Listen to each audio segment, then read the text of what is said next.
Welcome to March, a month of electric atmospheres, deep and passionate emotion, and tantalizing contests.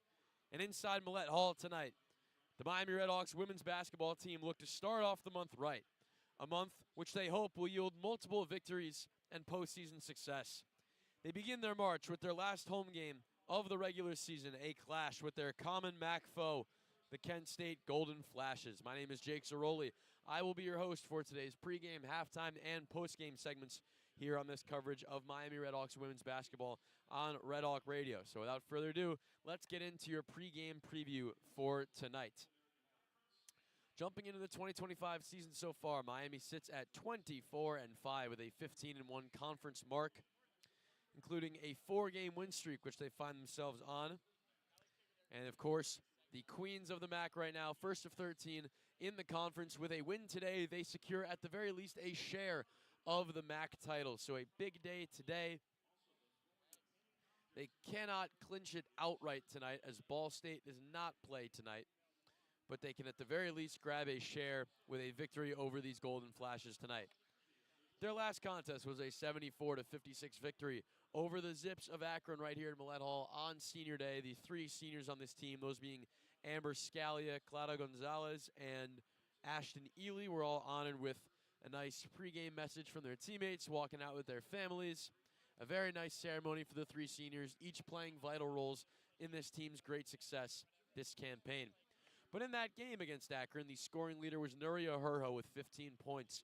Herho, the junior guard, standing at 5 feet 10 inches from Barcelona, Spain, is not usually the most prolific scorer. She's a great shooter, being the best three-point shooter on the team at 44.7%, but does not put up a ton of points per game, only averaging 7.4. But against the Zips, had herself a good game, put up 15. A good day for the Spaniard on Saturday. The rebounding leader in that game was Ilse de Vries, another international player.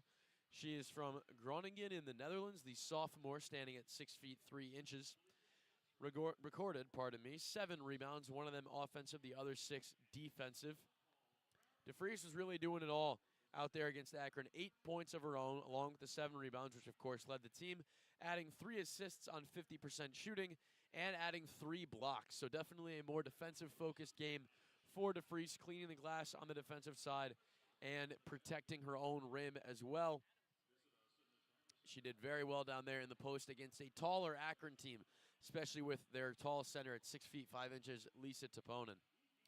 The assist leader in that game was Tamar Singer, yet another international player. The RedHawks have done really, really well in the international game. Of course, also having Clara Gonzalez, who also hails from Barcelona, Spain. Tamar Singer, the Israeli guard, standing at 5 feet 4 inches from Haifa, recorded 4 assists in the last game that led the team.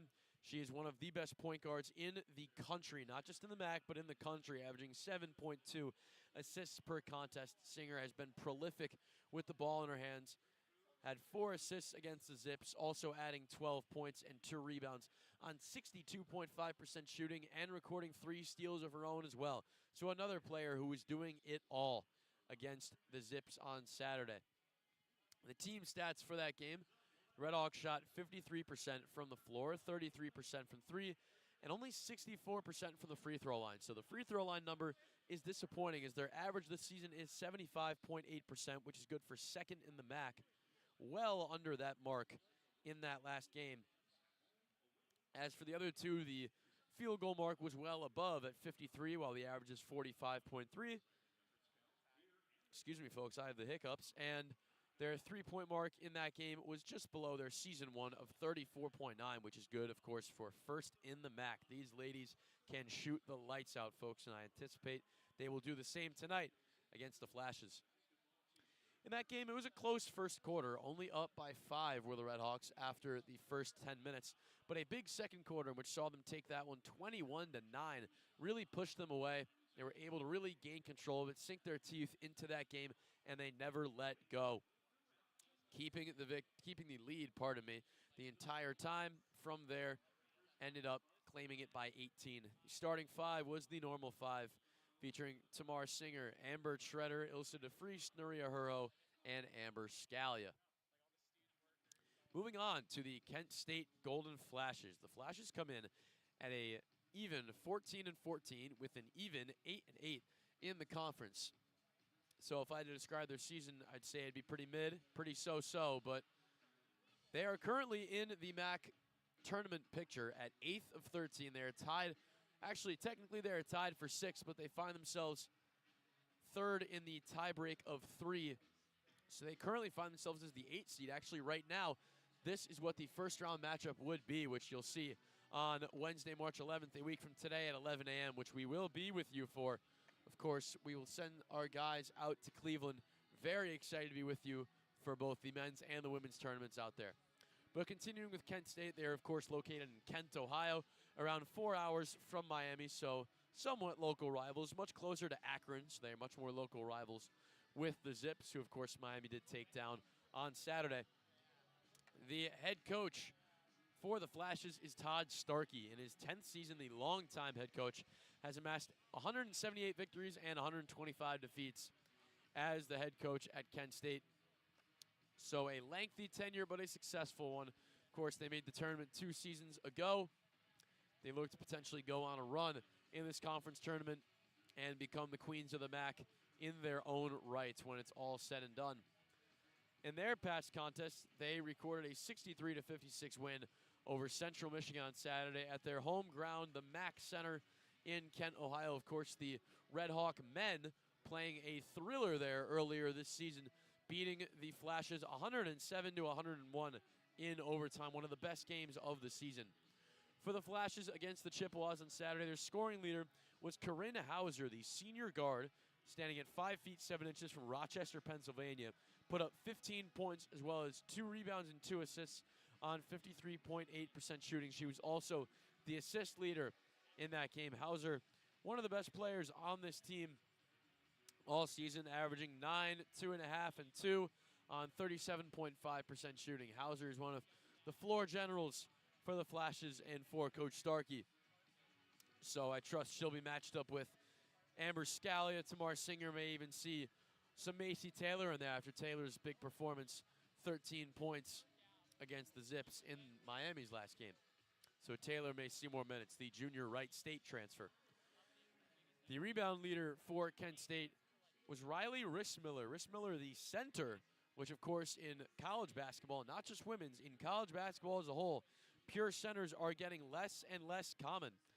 Even if we look at the Miami men's team, they do not have a center on the roster. They've got guys that play like centers, such as Antoine Wolfhook, Omar Atlason, or Tyler Robbins, but they do not have a center listed on the roster, whereas Riley Rissmiller is a center by trade, standing at 6'4" from Coldwater, Ohio, was a transfer from Dayton 2 seasons ago.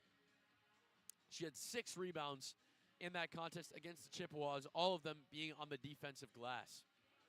The assist leader, as I referenced earlier, was Corinne Hauser with 2 dishes. Excuse me, folks. I'm a little sick right now, so just had to cough for a second there. I will get you through this pregame, though. No problem. The team stats in that game for the Flashes, 34% from the floor, so under their season average of 40.9%, which is good for 7th in the conference. From the three-point line, an abysmal mark, 19%, only 4 of 21 from beyond the arc. Not what you want to see, yet they still were able to get the job done against Central Michigan as they shot 85% from the free throw line. Kent State, the best free throw shooting team in the conference, posting a mark of 77.7% on this. Excuse me, I have the hiccups again. I'm sorry, folks. On the season, I'm struggling here. But the 19% mark from 3, that is a problem. That was really problematic for them. Luckily, Central Michigan's scoring was not very proficient, not very efficient either. Even with Maddie Morrison being the best scorer in the MAC, they were able to limit the Chippewas to just 56 points. So they got away with some poor shooting in that contest, but I'm not so sure they will get away with that same mark if they were to put it up here. They may be leaving Millett Hall with a big, fat L. It was a close game throughout. The Flashes were up 4 at half and just held on after a completely even third quarter. Were able to pull away a little more in the fourth and maintain the victory to improve to 14-14. The starting 5 in that game for the Flashes: Tatiana Thomas, the senior forward from Bolingbrook, Illinois.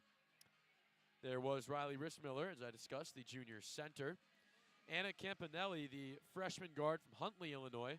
Maya Babbitt, the leading scorer for this team, the junior guard from Papillion, Nebraska. I'm sorry if I'm pronouncing that wrong, Nebraska natives. And Deanna Gray, the senior guard from Huntington, West Virginia. Gray only at 5'4", but still averaging 6'4" and 5 on 30% shooting this season. Getting into some stat leaders for both teams. For Miami, the points leader is still Amber Treader with 14.3 per game. After her, it's Amber Scally with 13.9 and Ilse de Vries with 12.7 per game. As those aforementioned RedHawks, along with the rest, come out for their pregame warmups with just about 16 minutes to go until tip-off. We'll have a little more pregame for it before we kick it over to the main broadcast with Andrew Relvas and Gavin Stark. Treader, Scally, and de Vries have represented the top 3 scorers for almost the entire season. The only other RedHawk in double figures is Tamar Singer, averaging 10.9. For Kent State, the top 3 scorers: Maya Babbitt, the junior guard from Nebraska, that town that I unfortunately cannot pronounce. Sorry about that, folks. 16.1 points per game for her. She had a quiet day against the Chippewas with just 7 points and 2 rebounds on only 12.5% shooting. Pardon me, that's 2 assists. She had 0 rebounds, but 12.5% shooting, very inefficient from her. Looking to turn things around and become Kent State's prolific scorer once again against the RedHawks, because they will need some points if they are to keep up with this RedHawk team. After Babbitt, it is the injured Janae Tyler, the junior from Lansing, Michigan. She has not played in a little while, but she is averaging 10.5 points per game this season. The next top scorer is Corinne Hauser, averaging 8.9 points per game. And if we're counting all healthy players, the third leading scorer would be Riley Rissmiller, who is averaging 8.5 per contest. People starting to fill in here at Millett Hall with about 15 minutes to go until tip-off. We're going to look at a good crowd today. For the last time these women will be home, unless something crazy happens and they either are left out of the tournament, which would surely see them head to the NIT, or if they do end up getting a high enough seed where they would be hosting a region, which, albeit is unlikely, but you never know what will happen on Selection Monday. Excuse me, folks. I had to cough again. The rebounding leader for the RedHawks is, of course, as always, Amber Treader with 8.1 rebounds per game. After her, it's Ilse de Vries with 4.8. And the taller guard, Nuria Herho, with 4.2. Herho standing at 5'10". So she's done well getting rebounds when either Treader or de Vries are on the bench or occupied with taller players. For the Flashes, the rebounding leader is, of course, Riley Rissmiller with 5.7 per game. After her, it is Tatiana Thomas with 4.9. And then finishing that up is Janae Tyler with 4.7. Again, if we are going to only healthy players, the next leading rebounder is Corinne Hauser, actually, with 2 flat rebounds per game. Into assists, the leader from Miami is, of course, Tamar Singer with 7.2, one of the best marks in the country. Then after that, Amber Scally with 2.6 and Nuria Herho with 2.2. For Kent State, the assist leader is Deanna Gray with 5 flat assists per game. Then Corinne Hauser with 2 flat assists per game. And Maya Babbitt with 1.8 assists per game. Correction on the rebounding number, actually, folks. Corinne Hauser is averaging 2.4 rebounds per game, not 2 flat. So apologies for that one.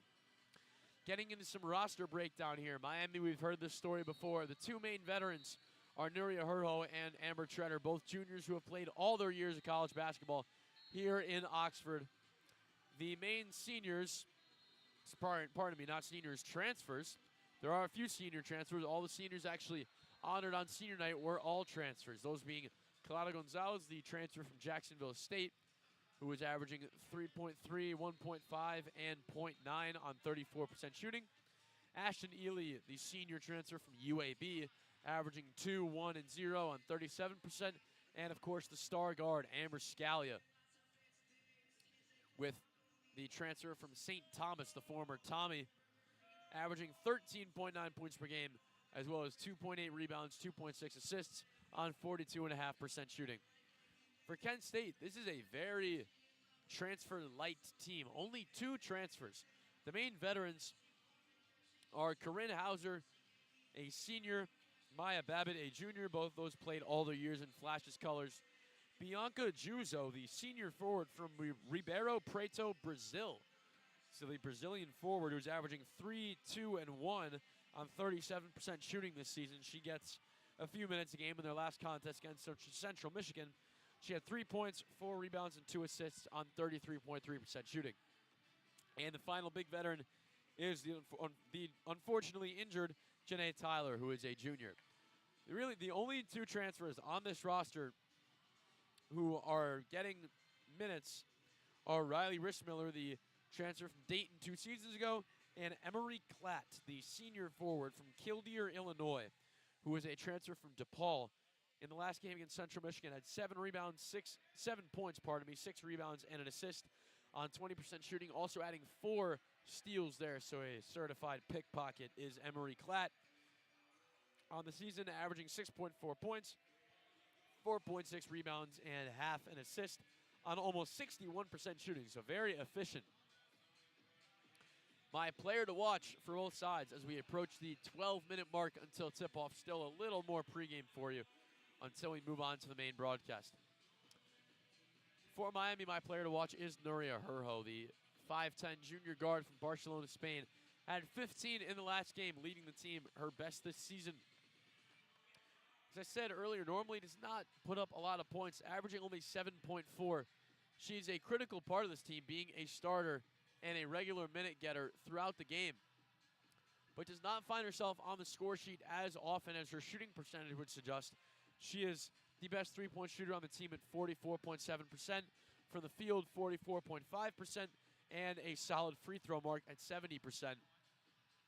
So some shooting slashes there for Herho are nothing to shake a stick at. I think she'll do really well against this Kent State defense. She'll be able to get a lot of open shots, as Kent State allows a 29 point, or pardon me, that's the wrong number. They allow a 67.8 points per game mark per game, which is good for 8th in the MAC. So that suggests a lot of open shots are to be on the way for this Red Hawk team. She's also leading, as I said, leading the team in three-point percentage, and is 3rd on the team in rebounds per game and assists per game. So a do-it-all player is Nuria Herho. I expect another big performance from her in the final home game of the regular season. For Kent State, my player to watch is Riley Rissmiller, the junior center from Coldwater, Ohio, standing at 6'4", similar to Lisa Taponen on Akron during our last home game. Rissmiller is taller than anybody else on the court, no matter who they put out there. So it'll be a similar matchup for Treader or DeFries, whoever ends up being on her there. They did well with Taponen in the last game, limited her. Taponen gets less minutes than Rissmiller normally does. So we'll see if Coach Todd Starkey used her size to win the rebound battle. Going into some other games going on, only one top 25 clash right now. That is in the SEC, where the 17th ranked Kentucky Wildcats, 17th ranked Kentucky Wildcats blew out the Arkansas Razorbacks in the first round of the SEC tournament, winning 94-64.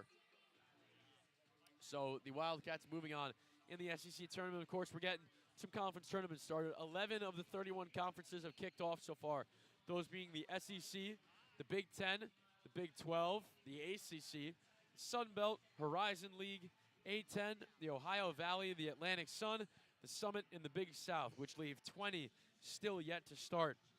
Of course, the MAC starts on Wednesday, February 11th, and we will be with you for that in Cleveland at the home of the Cleveland Cavaliers. Around the MAC tonight, though, there is still regular season action going on.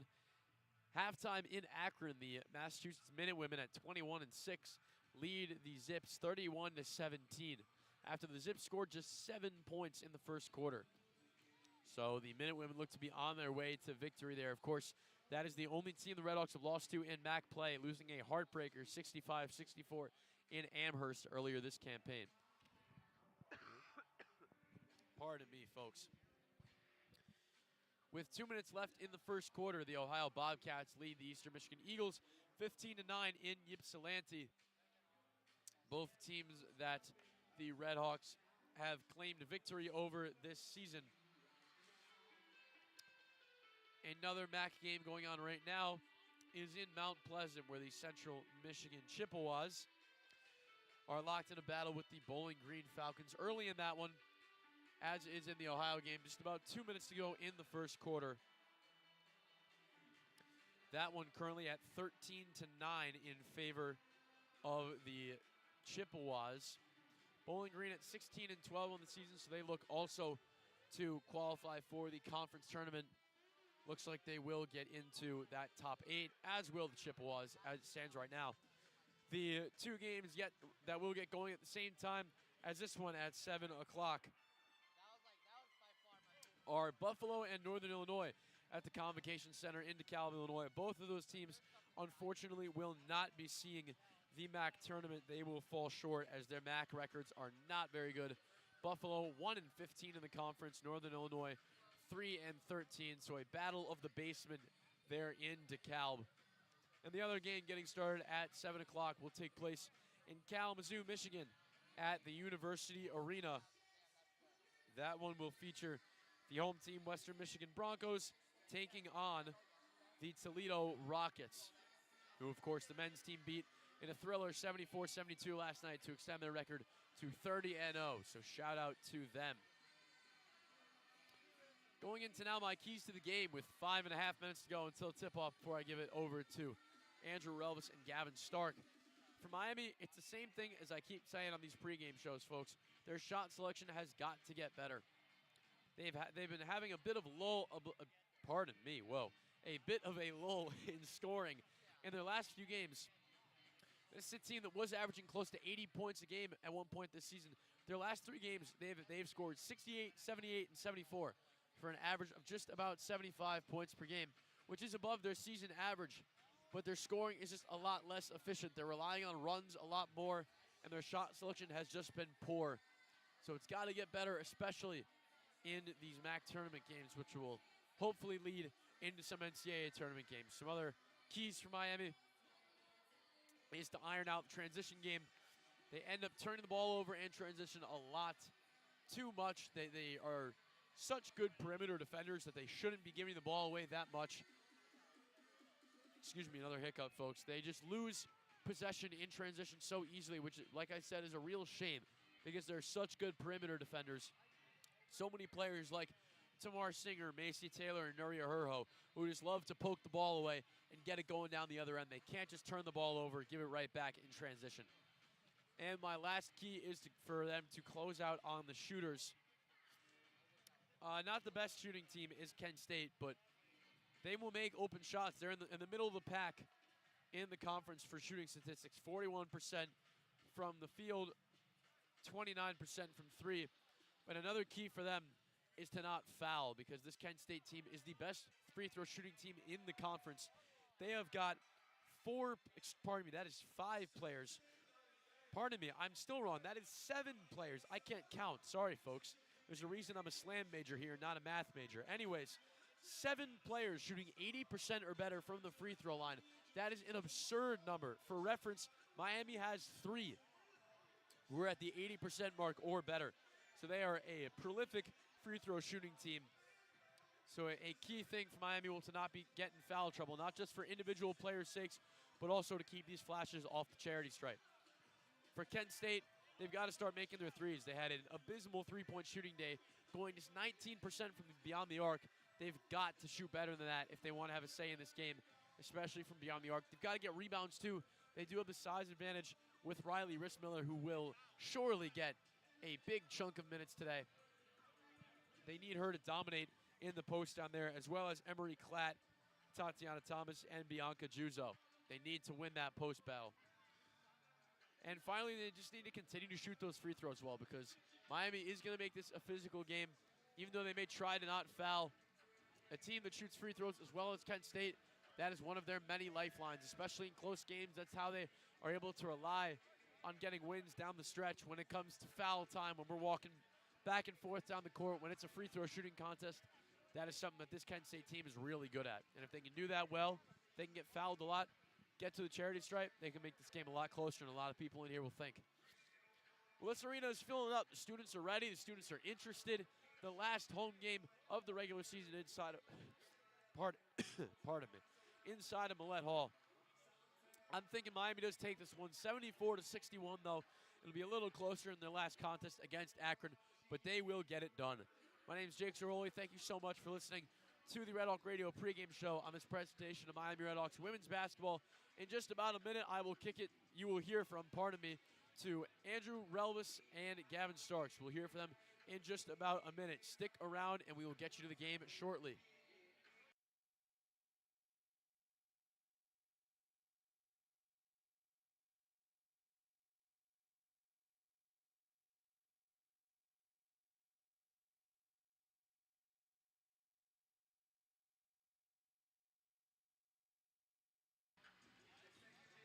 Good evening and welcome inside Millett Hall for the final time in the 2025-26 basketball season.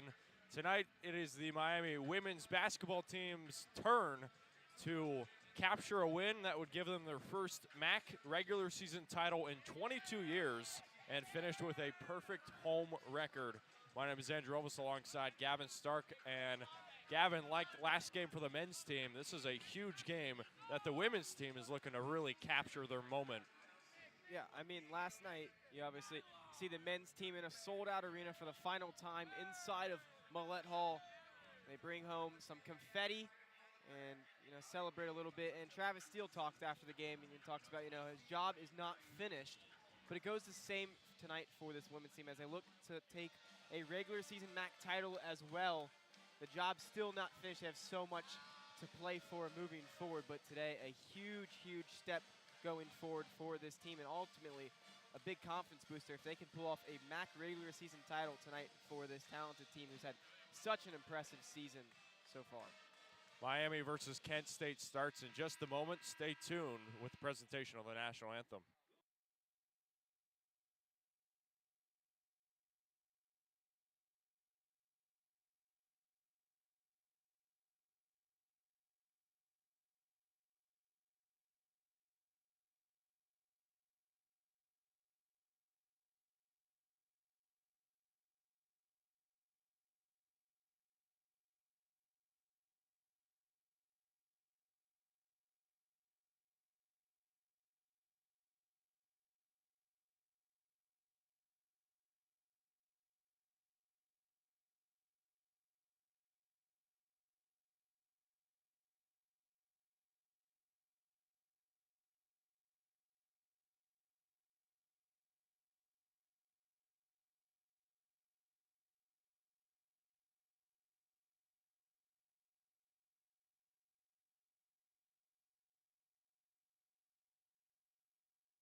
Welcome back inside Millett Hall. Final basketball home game on the season. And we've got the starters right now. First for the visiting Kent State Golden Flashes, coached by Todd Starkey in his 10th year. The starting lineup is Tatiana Thomas, Anna Campanelli, Deanna Gray, Maya Babbitt, and Riley Riss-Miller. And for the Miami Redhawks, coached by Glenn Box in his 3rd year, it's Amber Scalia, Tamar Singer, Amber Treader, Nuria Herho, and Ilsa DeFries. That's the same starting lineup that we've seen all year long. And Gavin, obviously, Kent State, they've had really a roller coaster season. What are your takeaways from the starting lineup? And who is going to have to be an X factor if the Golden Flashes want to get a huge road win? Well, yeah, I mean, like you said, up and down all season. It's been a roller coaster, really, for this Kent State Golden Flash team. But there's one thing that's been steady all season, and it's Maya Babbitt. 16.1 points per game, 3.7 rebounds, 2 assists to go along with it. Average 35 minutes per game. Single season three-point record, though, last year. Has toned it a bit down on the three-pointers this year, only 58. I say only, but still very, very impressive number for her. She's an impressive player, and she has been the engine for this team all season. She's going to need to have a great night tonight if they want to pull off the upset. Last game for Babbitt, however, she did struggle. Kent State did win. They won 63-56 versus Central Michigan, but that was a game where Babbitt went 1 of 8 from the floor, 1 of 5 from deep, so she had an inefficient shooting night, and she will try and get a huge rebound performance against Miami. And this is another team that Miami has already seen earlier this year. The last time these two teams faced off was on New Year's Eve of 2025, where Miami ended up winning 67-63. But that was a game where it was really sloppy. I mean, Kent State almost had 30 turnovers, and Miami turned it over nearly 20 times. But Miami got a huge win on the road in Kent, and it wasn't pretty, but all that mattered was the win. And the RedHawks are looking to go a perfect 2-0 against Kent State in this season. And last time the RedHawks played Kent State, Tatiana Thomas was the player who stepped up for them. 18 points and 13 rebounds when playing Miami last time. And Maya Babbitt struggled, 7 points and only 5 rebounds last time, but they still were able to keep that a close game, 4 points only on that loss. I mean, they're looking to really get a bit of a redemption here, because when your best player doesn't have their best night and you only lose by 4 to one of the best teams, if not the best team in Miami, I mean, that's impressive ultimately, and it also stings a little bit at the same time, because you know you have more in the tank for this team. So it's going to be interesting to see what Kent State can do tonight if Maya Babbitt can play well. I mean, it is a little bit of a scare for the RedHawks. And on the year, Babbitt, 16 points, 4 rebounds, and 2 assists a game. She is 3rd in the MAC in points per game, so she's going to be certainly the X factor for the Kent State Golden Flashes. Thanks again for joining us and spending your Wednesday evening with us. This is our last RedHawk Radio home basketball broadcast, but we've got the MAC tournament coming up next week for both the men's and women's teams, and it should be a fun couple of days for some basketball. Got some business to attend to up in Cleveland, but first, that's right.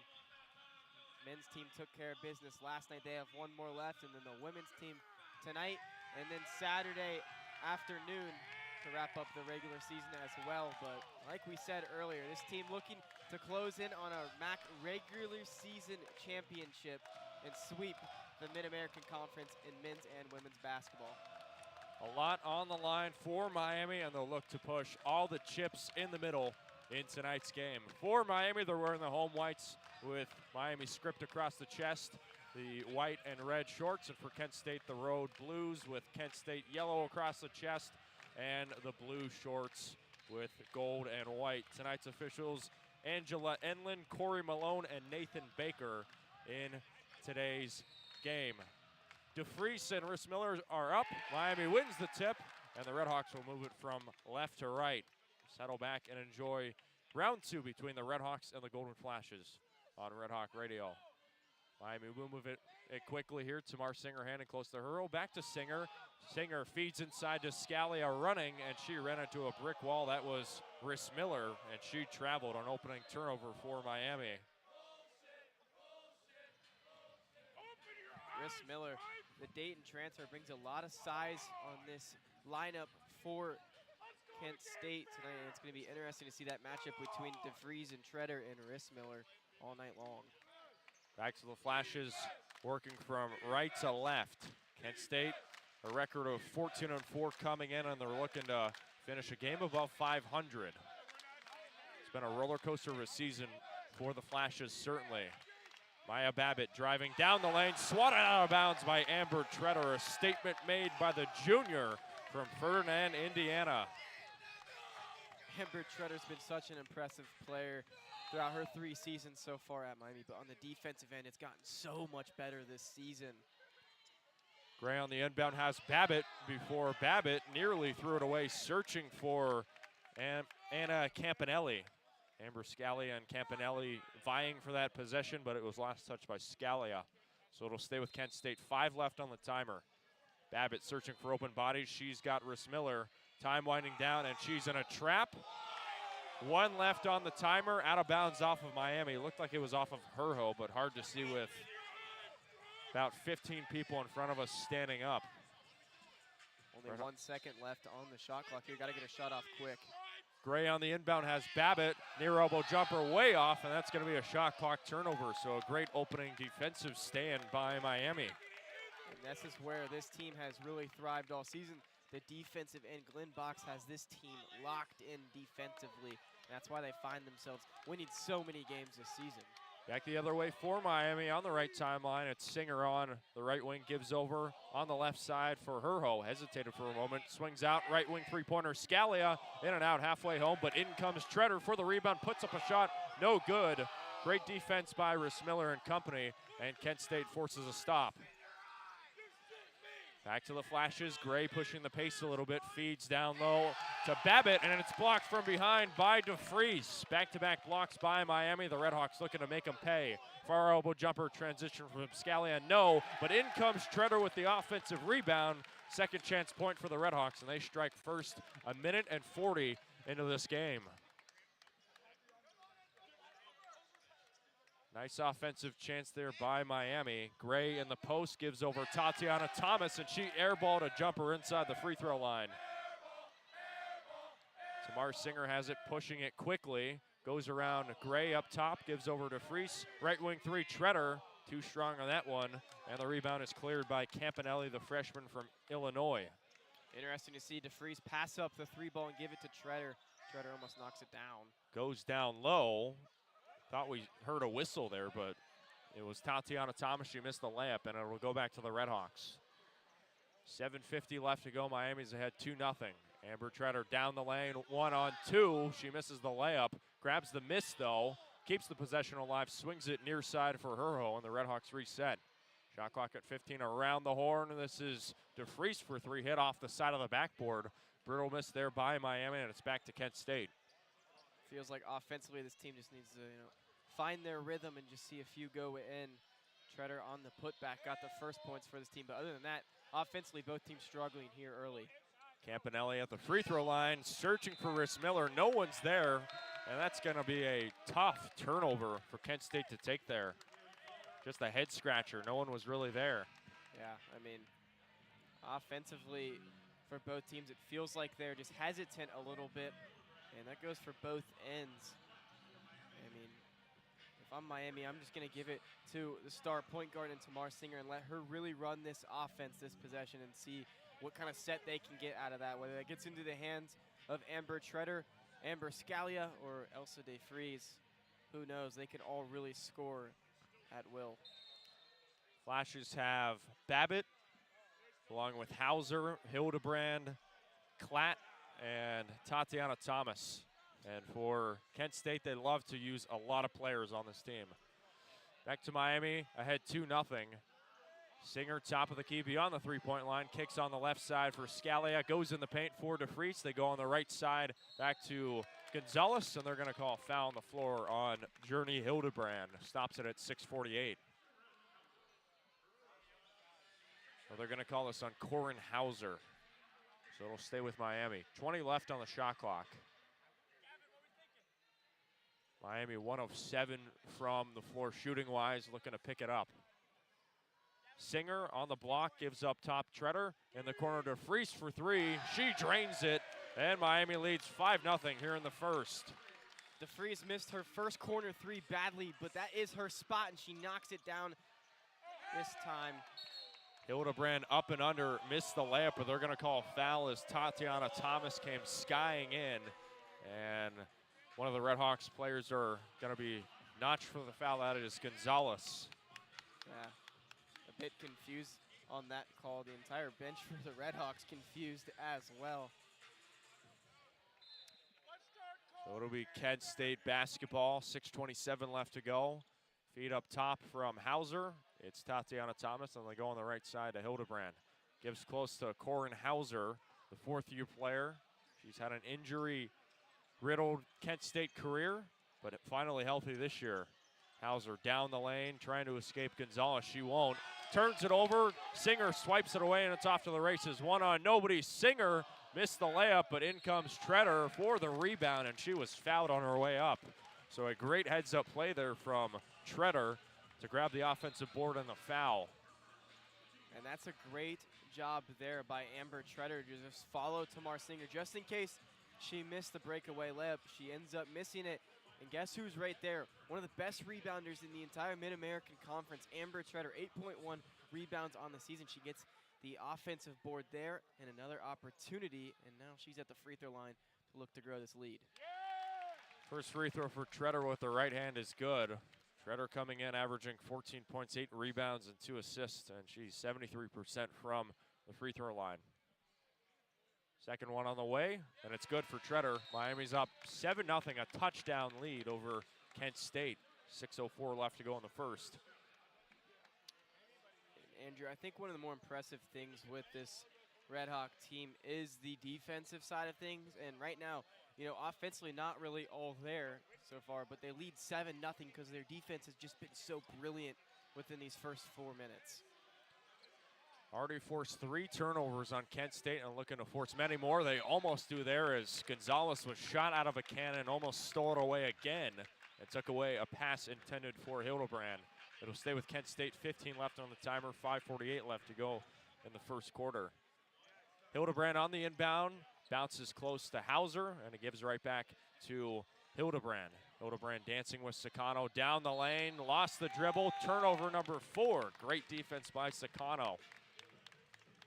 There it is again.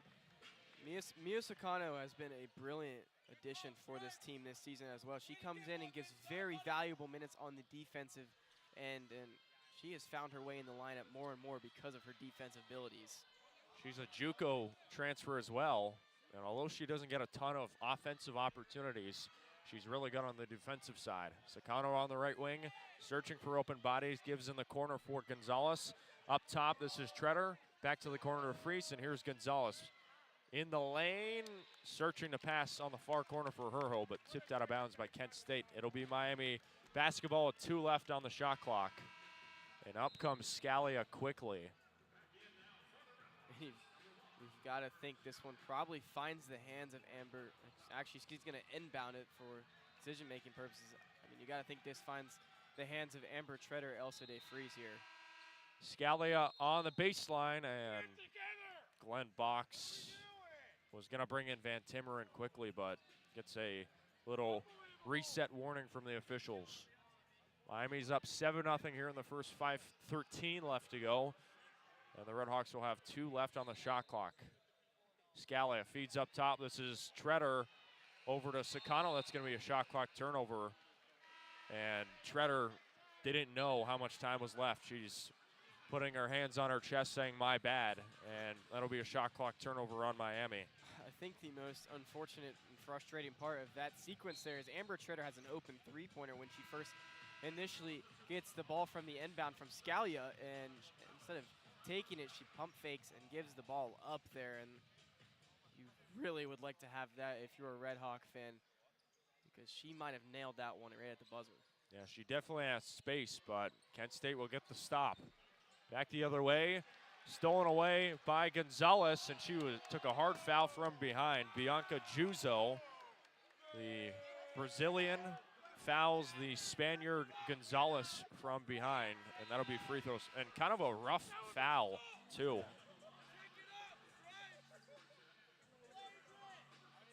She went down hard, but luckily she gets back up and looks just fine. No free throws, actually. That's 3rd foul on Kent State in this period. Treader, Gonzalez, right wing 3. It's good. Clara Gonzalez-Planella makes Kent State play, and Miami's up 10-0 in the first. Gonzalez gets fouled, but then picks up the 3 ball after the whistle. Loose ball on the baseline, and it was last touched by Gonzalez. And now we'll take a immediate timeout. 4:47 left to go. A RedHawks start by Miami, up by double digits. We'll be back in a moment here on Red Hawk Radio.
.447 left to go inside the first quarter in Millett. Miami up 10-0 on the inbound. This is Maya Babbitt. Far elbow jumper, might be a long 2.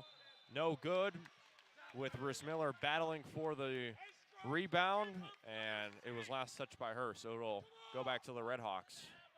The defense from the RedHawks suffocating so far in this one. I mean, this is unbelievable. We're 5.5 minutes in, and Kent State has not scored a bucket. Right wing 3, Herho. She drains it. Miami's now 3 of 6 from the three-point line, and the RedHawks are exploding to a 13-point lead. Free throw jumper from Hauser, and she drops it in. Finally gets the first points on the board for Kent State, 6 minutes in. Score is 13-2. Scalia over to Herho, top of the key, Singer, and Singer trying to rifle a pass down low to Treader. Bounced it off of the foot of Deanna Gray, so it'll stay with Miami. And as we get some stoppage here, I mean, it's quick to note, Nuria Herho, last game 30 minutes, 15.6 rebounds, 3 assists, and 3 for 3 from the three-point line. She nails another right there now, 4 for 4 in her last 2 games. If you look at it in that way, Herho playing really good basketball at the right time for this Red Hawk team. Scally on the baseline has Singer. Singer trying to drive on the right side, turn it over. Hauser swipes it away. Gray on the move, trying to bounce to Babbitt, and that one was too far out in front of her. That'll be Kent State's 6th turnover, and the Flashes are really playing sloppy in the first quarter so far. Macy Taylor's entered the game for the RedHawks as well. 13 points, a season high on last game for her, and 4 steals as well. Urho driving down, kicks out, right wing 3. Singer, she sinks it. Miami drills their 4th three-pointer of the quarter, and the RedHawks are up 16-2 in the first. Down the lane, nearly another turnover as Urho swipes it away. That's turnover number 7 now, and here come the racing RedHawks. Top of the key, Urho driving down the lane. No one's there. Righty layup short. That's a layup that she should have, and she forced a loose ball foul on her way down as Deanna Gray was driving in for the rebound. And that was a pretty good look underneath, but she just came up a little bit short there off of her right hand. So far, Miami 5 of 13 from the floor and 4 of 7 from deep. But the story has certainly been the turnovers forced. Deanna Gray hounded by Singer, searching for space on the left wing, lost her dribble, and she'll try and get a screen from Miller. She does, she drives on the right side, and they're gonna call a reach-in foul on Singer, who can't believe it.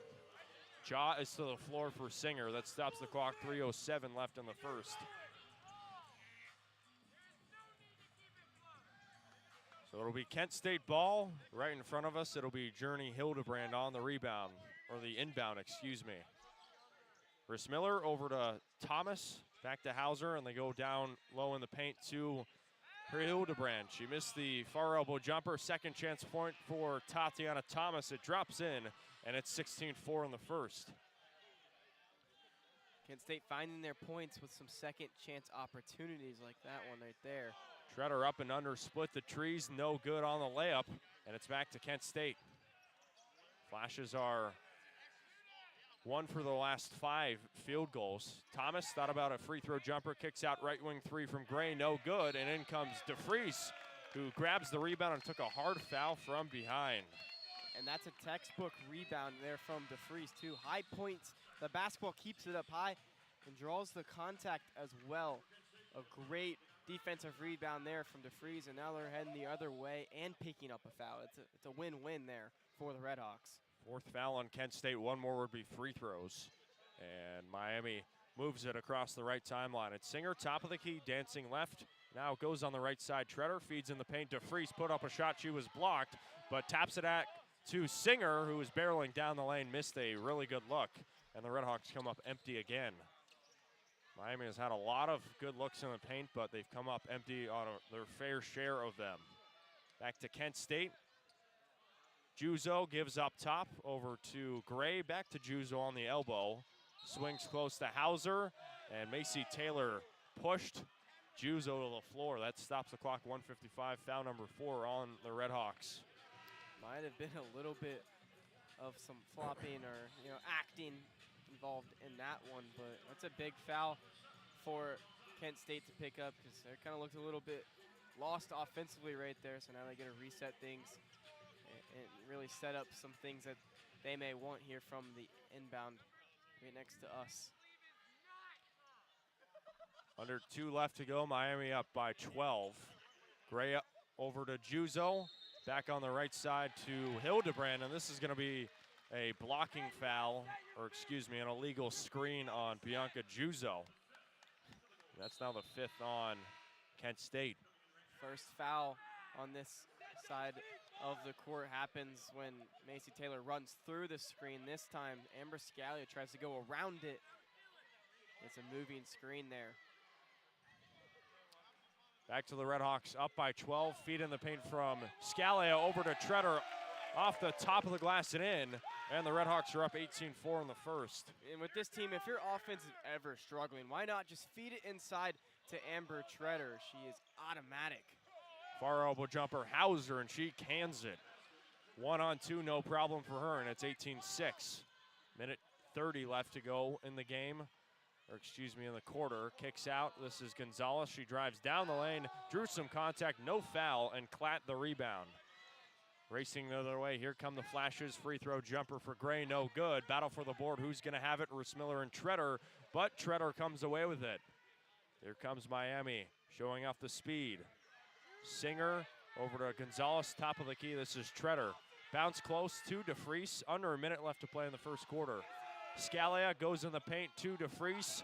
3-on-1, and DeFries missed the layup, but she was fouled. There were actually 4 flashes in her zip code, and she drew the foul on her way up. And if you continue to rebound like that, I'm going to continue to give you credit. Elsa DeFries goes straight up again and high points the basketball again and picks up another foul because of it. Textbook stuff from DeFries, this time an offensive rebound too. So second chance opportunities, got to take advantage of them. And DeFries misses the first one, too strong on that one, averaging 13, 5, and 1. And she's a 71% free throw shooter. The sophomore leap has been real for DeFries this season. She has had a brilliant season. Missed the second one on the left, and the lead for Miami will stay 18-6 in the first. Here come the flashes, sporting their road blues as they try and pick up road win number 5 on the season. Deanna Gray on the left wing, searching for space, gives up top. This is Hildebrand for 3, and they're gonna call an offensive foul. Not really sure who this is on, might be on Hauser. And that'll be another offensive turnover on the flashes. They're gonna call Miller for it actually. And it's the same thing as the first moving screen. Just a little bit of movement is all you need to be called for that, and that's exactly what happens there with Miller. Gotta be smarter there if you are Kent State. Already down 12 here as the first quarter is just about to end. 18-6 Miami ahead. 10 left on the first quarter timeline. It means go time for the RedHawks. DeFries top of the key, hands close to Scalia. Goes on the right side, Sakano. Sakano driving down the lane, lefty layup. It falls in. Time runs out, and Miami will end the first quarter ahead 20-6. Mio Sakano puts the cherry on top of a really strong first period with the RedHawks suffocating Kent State defensively, forcing 9 turnovers. I mean, if you want to win a MAC regular season title tonight, you got to play great defense, and that's exactly what they displayed here in the first quarter. Offense found its way a little bit in that second half of the first quarter here, but ultimately defense just suffocating since the first opening tip. And if they continue to play like this, they will be hoisting a trophy here tonight inside Millett Hall. We will take a break, and we've got second quarter action in a moment here on Red Hawk Radio. Stay with us for more women's basketball action.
1 quarter down, and Miami is off to a really good start. They're up 20-6.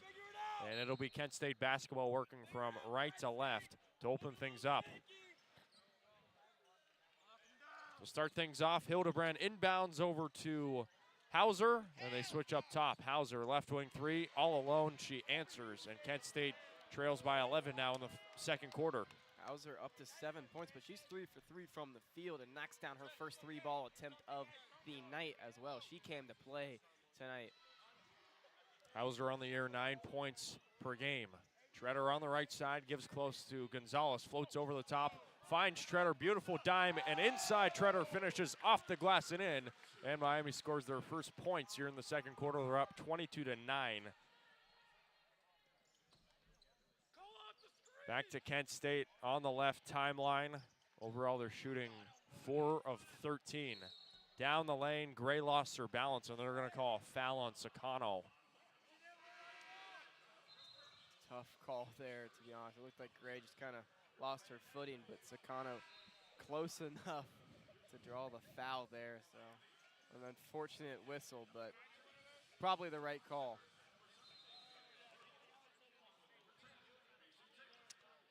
Seven personal fouls on Kent State, and for Miami, only 5 in total. Back to Kent State. It's Deanna Gray on the far baseline, finds Hauser on the far side. Hauser driving down the lane, put up a shot. Great defense by Herho and Treader, but they're going to call a foul on one of them. RedHawks are forcing a lot of bodies, and they're forcing them early. And now we're starting to see more and more fouls on Miami being called. Haven't seen Babbitt in a few minutes as well for this Kent State team. It almost feels like the offense is looking a little bit better, so it's interesting to see when Babbitt comes back into this game how this offense looks. She is the leading scorer for this team. Yeah, for Babbitt, 7 minutes. We haven't seen her yet in this quarter. Hauser makes the first free throw, and she misses the second, so she splits the trip, and the score is 22-10 Miami with 9 minutes left to go in the half. Back to the RedHawks. Here's Singer, drives down the lane. It took a foul from behind on Deanna Gray. So that'll be Gray's first. And Gray is a similar point guard to Singer, as Gray's 4th in the MAC in assists. Meanwhile, Singer 1st and 4th in the nation in assists. So both really strong ball distributors. Here's Tamar Singer at the free throw line, the native of Israel, and she makes the first one. In her last game, 12 points, 2 rebounds, and 3 steals. So she has been doing it both ways all season long. And she makes the second. Miami's up 24-10 in the second. When you talk about passing in women's college basketball, it's fair to put Tamar Singer as one of the top passers in all of college basketball, not just mid-major hoops around here. I mean, she is a brilliant passer. And she's one of the best defensive players in the MAC, too. 110%. Deanna Gray gives up top. This is Corin Hauser, gets a screen from Juzo. Juzo receives it, top of the key, driving down the lane, took a jumper inside the free throw line. Great defense by Van Timmeren. Taylor with the rebound, back to Singer, over to Herho, back to Singer. They kick in the corner. Taylor thought about the three-pointer, races down low, over to Singer.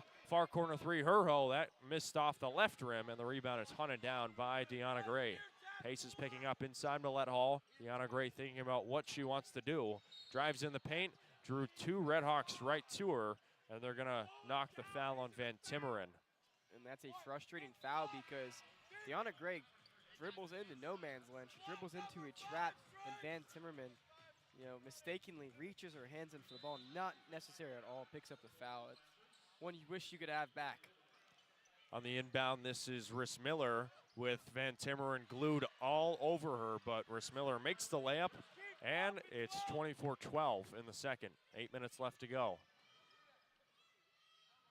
They cycle it around. Here's Nuria Herho. Draws the double team, trying to bounce it low for Treader, and it's stolen away by Bianca Juzo. They go on the left side to Corin Hauser. Hauser barreling down the lane, searching for open bodies, and it's stolen away by the RedHawks. Herho the steal. Gonna be a 4-on-4 for Miami. Straightaway three-pointer, Herho. In and out. Too strong on that one, and the rebound is skied in by Gray.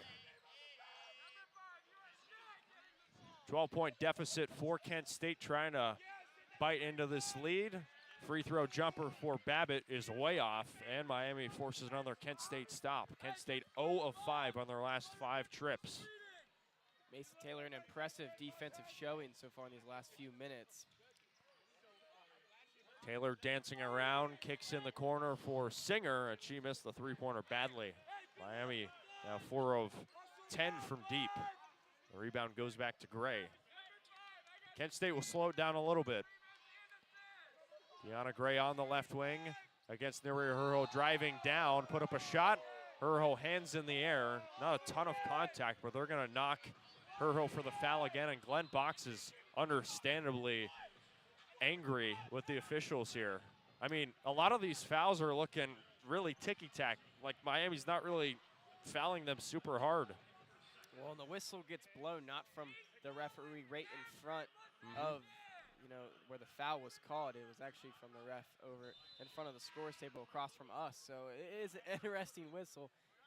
And then it gets blown by the referee farther away from the whole entire sequence. So definitely causes some questions if you are a RedHawk fan. But if you're Kent State, you take that one and take your free throws.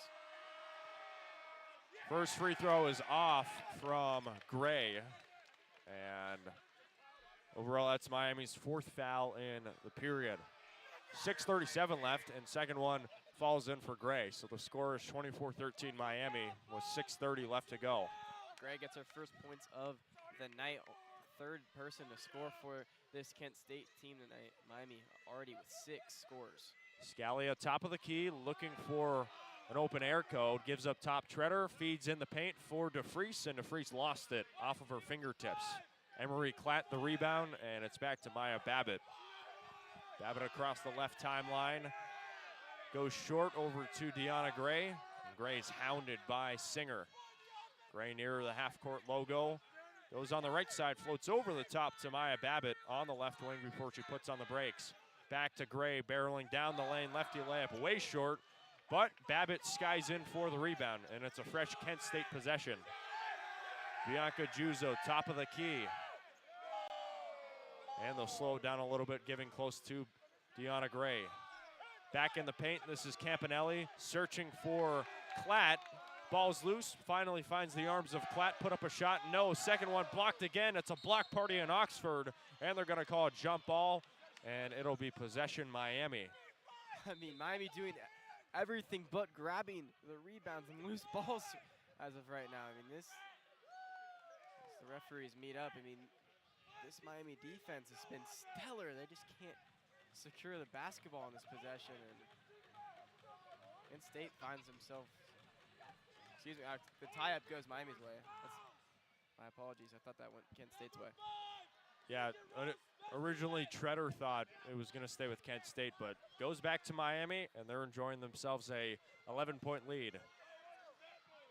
And Singer turns it over, searching to feed inside. Campanelli steals it off to the races, put up a shot inside the free throw line, and another foul's called on Miami. And Glenn Box's arms are extended way out on each side. So that'll be a shooting foul, foul number 5 on Miami in the quarter. And that's foul number 1 on Scalia. A lot more whistles blown so far in the second quarter than compared to the first. Anna Campanelli makes the first one, the freshman from Illinois, averaging 4 points and 2 rebounds, and she makes both. And that cuts Miami's lead to 9.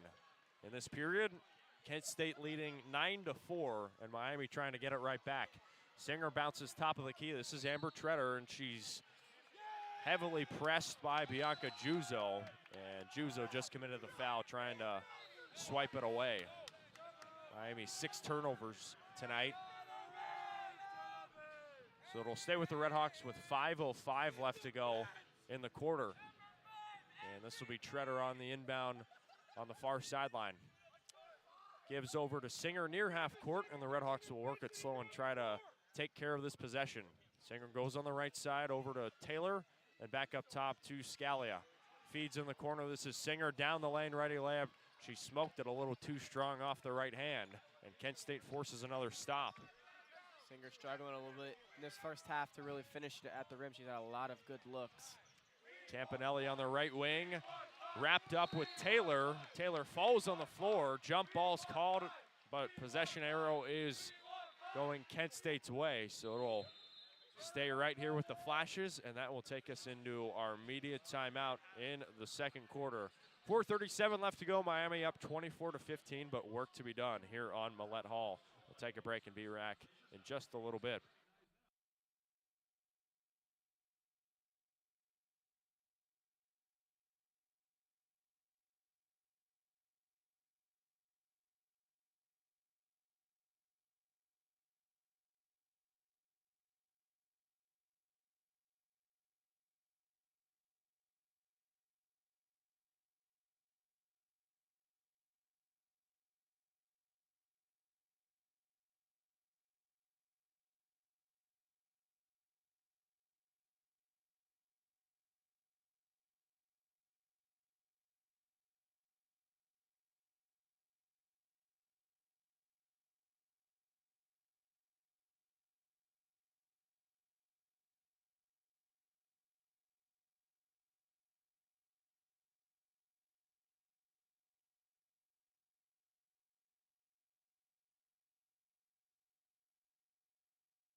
Welcome back inside Millett Hall. 4:37 left to go in the second. Miami up 24-15 and trying to win their 25th game on the season. Right wing three for Campanelli, and it's pure. And Kent State has cut this Miami lead to just 6. It's been all Kent State so far in this quarter, and it's been impressive how Kent State has really climbed their way back, getting glimpses of last night when Toledo did the same. Miami led 20-6 in the first quarter, but it has been a big Kent State answer. Macy Taylor barreling down the lane, kick in the corner. Singer back to Scalia. Up top, Treader over to Scalia. Left wing three. No good. A little too strong off the rim. And the rebound is hunted down by Campanelli. Back the other way, this is Maya Babbitt, one of the top scorers in the MAC. Right corner three. A little short there off the right rim, and the rebound is cleared by Singer. Beautiful dime inside to Taylor, off the glass and in, and Miami builds on this lead. It's 26-18 in the second. Great transition offense there from the RedHawks. Sometimes they seem to struggle in transition, but not in that one there. Executed perfectly. Here come the Kent State Golden Flashes on the left timeline, working a little slow here. 15 on the timer. This is Corin Hauser, defended by DeFries on the far corner. They Feed up top over to Campanelli. On the left side, Emery Klatt. Klatt goes in the paint to Campanelli. Campanelli lost the dribble over to Maya Babbitt. Jumper just outside of the free throw line. It's off. And the rebound goes back to Treader. Passes close to Singer. They swing it over to Amber Scalia. Scalia goes down the lane. Righty layup. Too strong with that one. And Miami comes up short again in the paint. Working quickly. Kent State. Left corner three, Campanelli, short off the right rim, grabs her own miss, feeds in the paint. Lefty layup is good off the glass and in for Klatt. And Kent State draws within 6 again. Kent State answering here in this one. I mean, for a moment there, it looked like it was going to be all Miami tonight, but Kent State has other things in mind. And back the other way, Treader goes down the lane, puts up a righty layup off the glass. And Miami leads by 8 again, 28-20. 2:20 left to go in the second. Free throw jumper from Hauser way off, and the rebound is hunted down by DeFries. Back to the RedHawks, Macy Taylor, left wing three in transition, and she drills it. The RedHawks get their 5th three-pointer of the half, and they're up 31-20 over Kent State. And that's what Macy Taylor brings to the floor when she's out there, has stepped into more of a 6th player off the bench type of role, and it's due to that three-point shooting that she brings and also her defensive abilities, but she can really shoot it. We got a foul on the floor. Looks like it's going to be Taylor. She went over the top of Corin Hauser. But, I mean, it's really good to see Taylor's growth. She came in as a starter from Wright State. She took a back seat coming here at Miami. But she's played about 14 minutes a game, and she's made a lot of those count, especially late in the season. And she's really taken over that 6th-player spot. And it'll be Corin Hauser at the free throw line. And ultimately, when we make our way to Cleveland next weekend, I think she's going to be a big piece if they want to win a MAC title. Her shooting ability and her defense off the bench is going to be huge because you know how long that whole entire tournament really can be. You need players to step up off the bench. She's going to be one of them. Hauser nails them both, and the score is 31-22 Miami with just under 2 minutes left to go in the half. And Taylor had 4 steals in her last game, so she can do it definitely on the defensive side. Back to Miami, it's Mio Sakano controlling the offense. Bounces on the high block over to Ilse DeFries. DeFries against Miller, feeds in the low block to Sakano. Sakano navigating, puts up a free throw shot, blocked by Klatt, and here come the racing flashes. Gray goes over to Campanelli, back to Gray, and they feed up top. Riley Miller, the former Dayton player, hands close to Deanna Gray, who cycles back towards the half-court logo. Shot clock at 14. Both Flashes and RedHawks players were tied up there, but it was Miller who fell to the floor, and they're going to rule Sakano on the defensive foul there. And since Kent State is in the bonus, that's foul number 7 on Miami. That'll be free throws for the Flashes from here on out, and Gray will go to the line.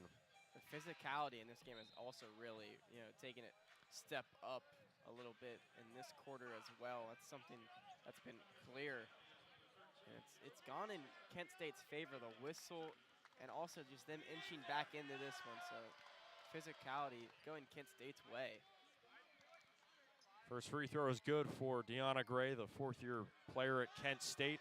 Second on the MAC in field goal percentage. Second one on the way, and it's good. Gray has now 3 points, and Miami leads 31-24 in the second. 70 seconds left to go in this first half, and Miami trying to end it with a bang. Tamar Singer on the right wing, trying to escape Campanelli. She does. She drives down the lane and drew a foul from behind on Campanelli. Stops the clock at 1:03. Tamar Singer there showcasing her speed laterally as well as she just crosses over, and she finds Amber Scalia open at the top of the key, but foul called before. Scalia on the baseline floats over to Treader, back to Singer. And they go on the left wing to Gonzalez, back to Singer. Top of the key, they swing left. Left wing three, Gonzalez, and it bottoms in. That's Miami's 6th three-pointer of the half, and they're up by 10 again, 34-24. Gonzalez 2 for 2 from the three-point line tonight. She's on fire behind the arc. Coming off the bench, too, she's made a big impact. 37 seconds left to go. Kent State trying to finish the quarter strong. Maya Babbitt down the lane. In came Gonzalez-Planella, who poked it out of bounds. It'll stay with Kent State, but 10 left on the shot clock in this possession for the Golden Flashes. It has not been Babbitt's half so far. 0 for 5 from the field, 0 for 2 from the three-point line, 0 points in 15 minutes. Gray on the inbound at the baseline, fed to Campanelli, and that pass was a little low, fell off of her shoe, and it rolled out of bounds. So that's turnover number 12 now on Kent State, and Miami will have it for the final possession. Shot clock and game clock separated by about a half second or so. And we'll see what the RedHawks want to cook up here. Miami up 34-24. Their largest lead of the half was 14. They can get close with a bucket or a three-pointer. Singer, top of the key, feeds in the paint. This is Scalia. They kick out, right wing three, Gonzalez-Planella. A little off the left rim. The rebound cleared by Gray.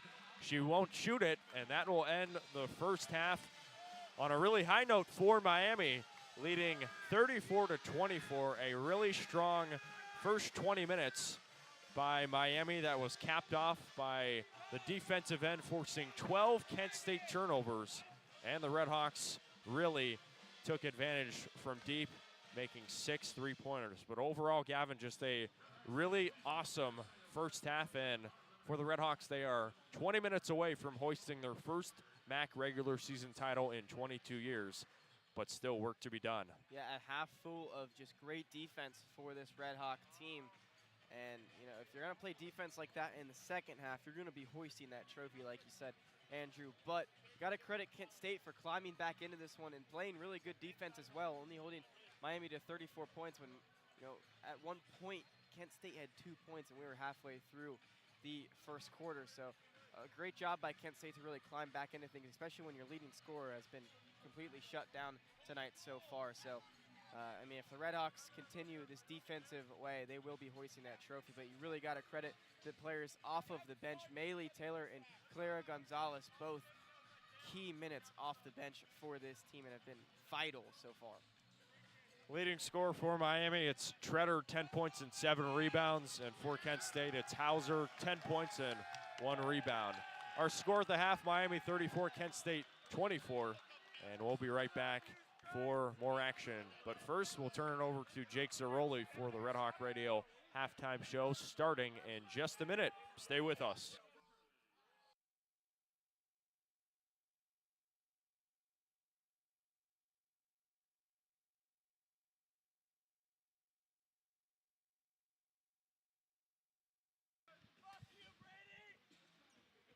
Welcome back inside Millett Hall for the RedHawk Radio halftime show. My name is Jake Zirolli. I was with you for pregame, back with you for halftime, and I'll be with you again for postgame. As there's a little fraternity sorority 3-on-3 going on at halftime here, so that's an interesting watch.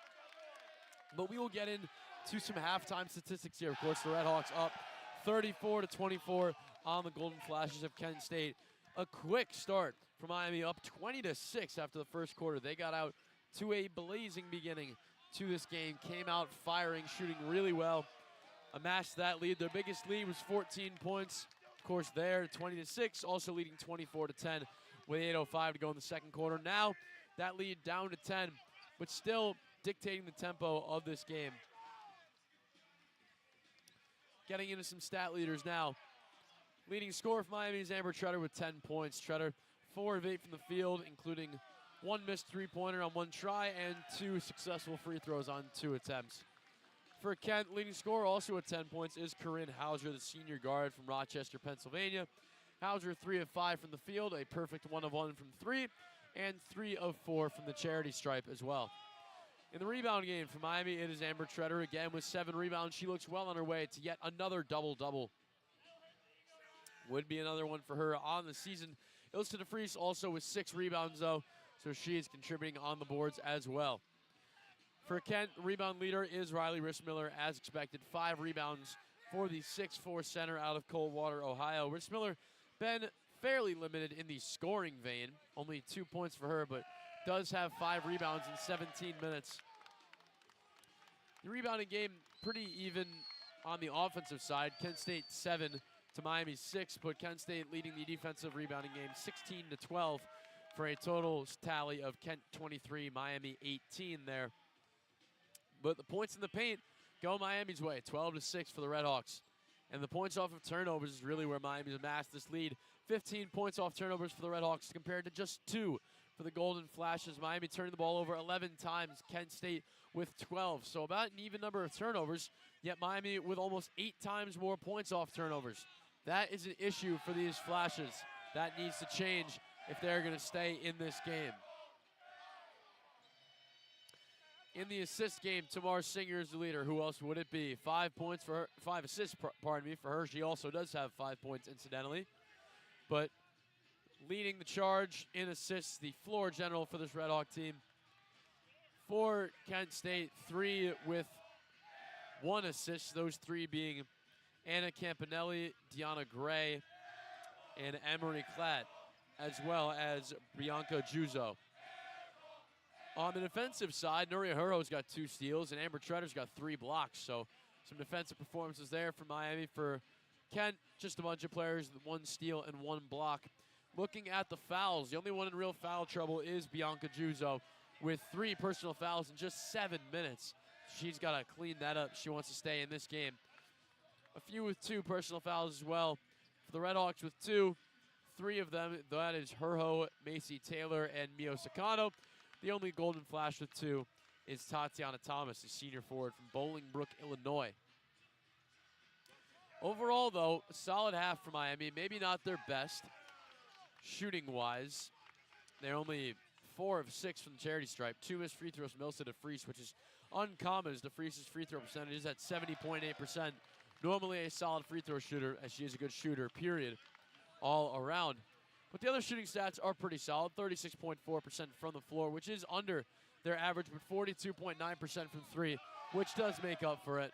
So just about even there between those 2. For Kent State, the shooting stats, 80% from the free throw line, so they shoot the free throws well, again, as they have done all season.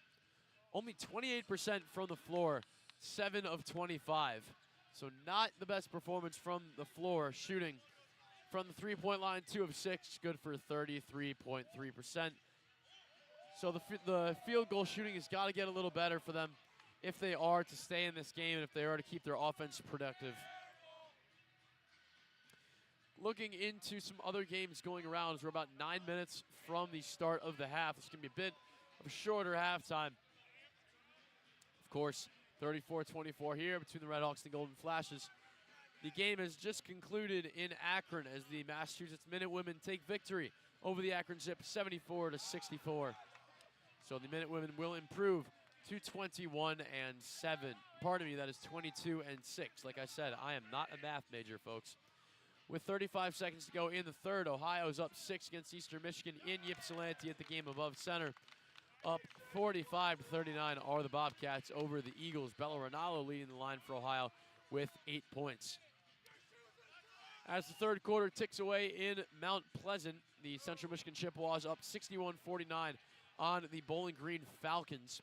Both those squads do look like they will feature in the MAC tournament, although maybe not for Eastern Michigan, pardon me, that is Bowling Green. If they do drop to 8-9 in conference play, it may get a little dicey for them. At halftime in DeKalb, the Buffalo Bulls with a rare halftime lead, up 30-20 over the Huskies.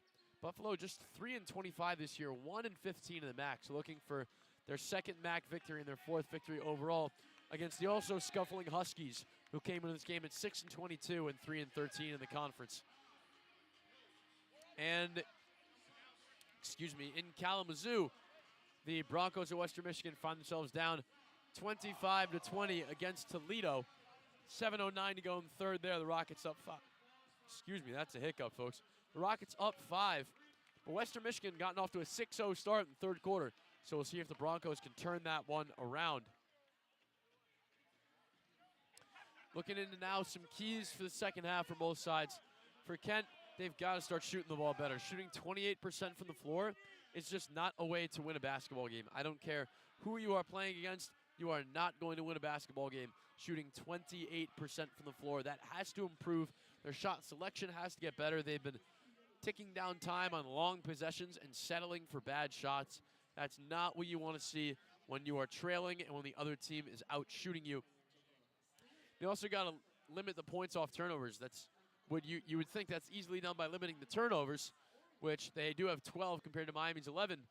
But the turnover margin in the points category is very disproportionate to how many turnovers there actually have been. As I said, Miami only 11 turnovers, giving up 2 points off turnovers. Kent State, 12 turnovers, giving up 15 points off turnovers. Gaudy numbers there, folks.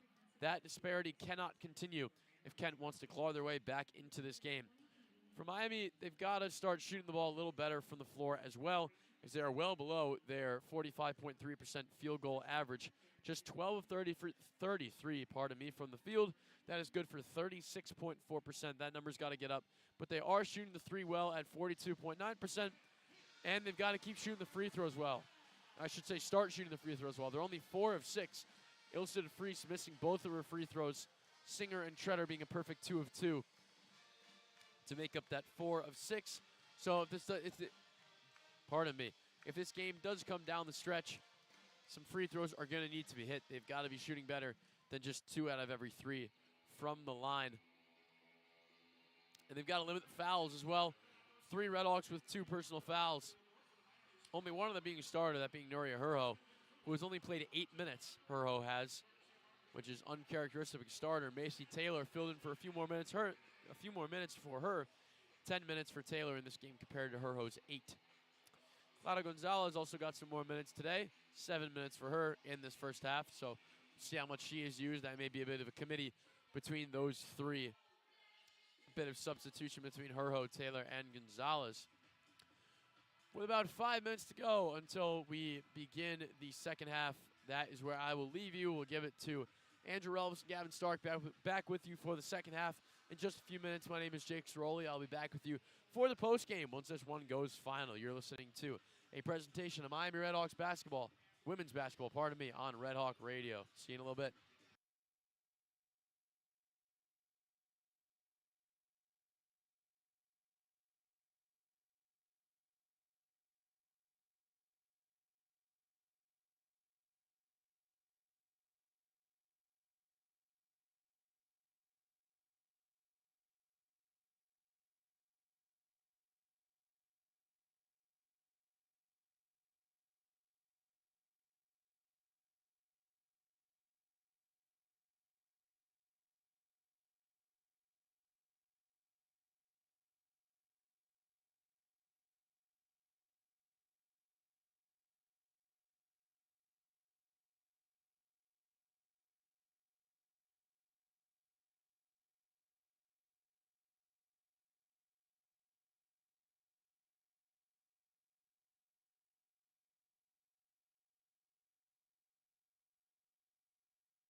20 minutes down, and Miami is up by 10 at the half and looking to continue putting it in cruise control against the Kent State Golden Flashes.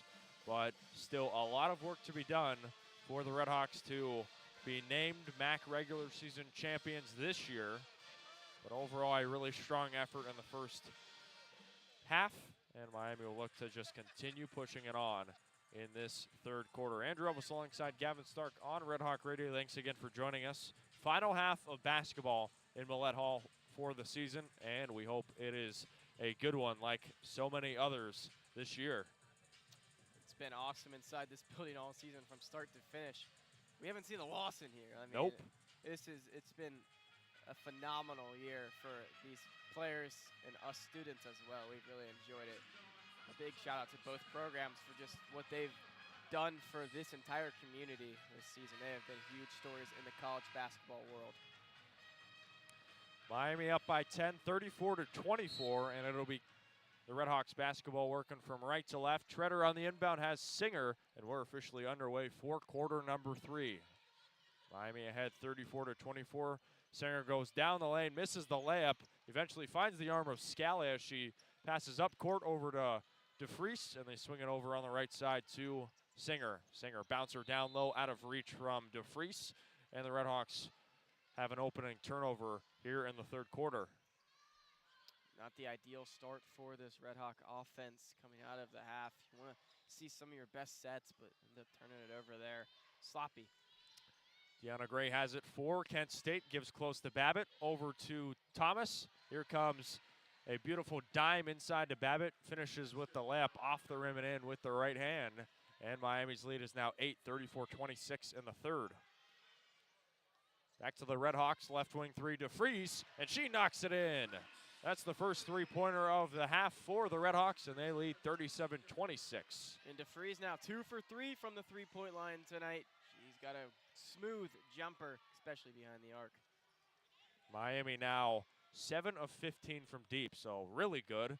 And DeFries stole a pass away from Tatiana Thomas.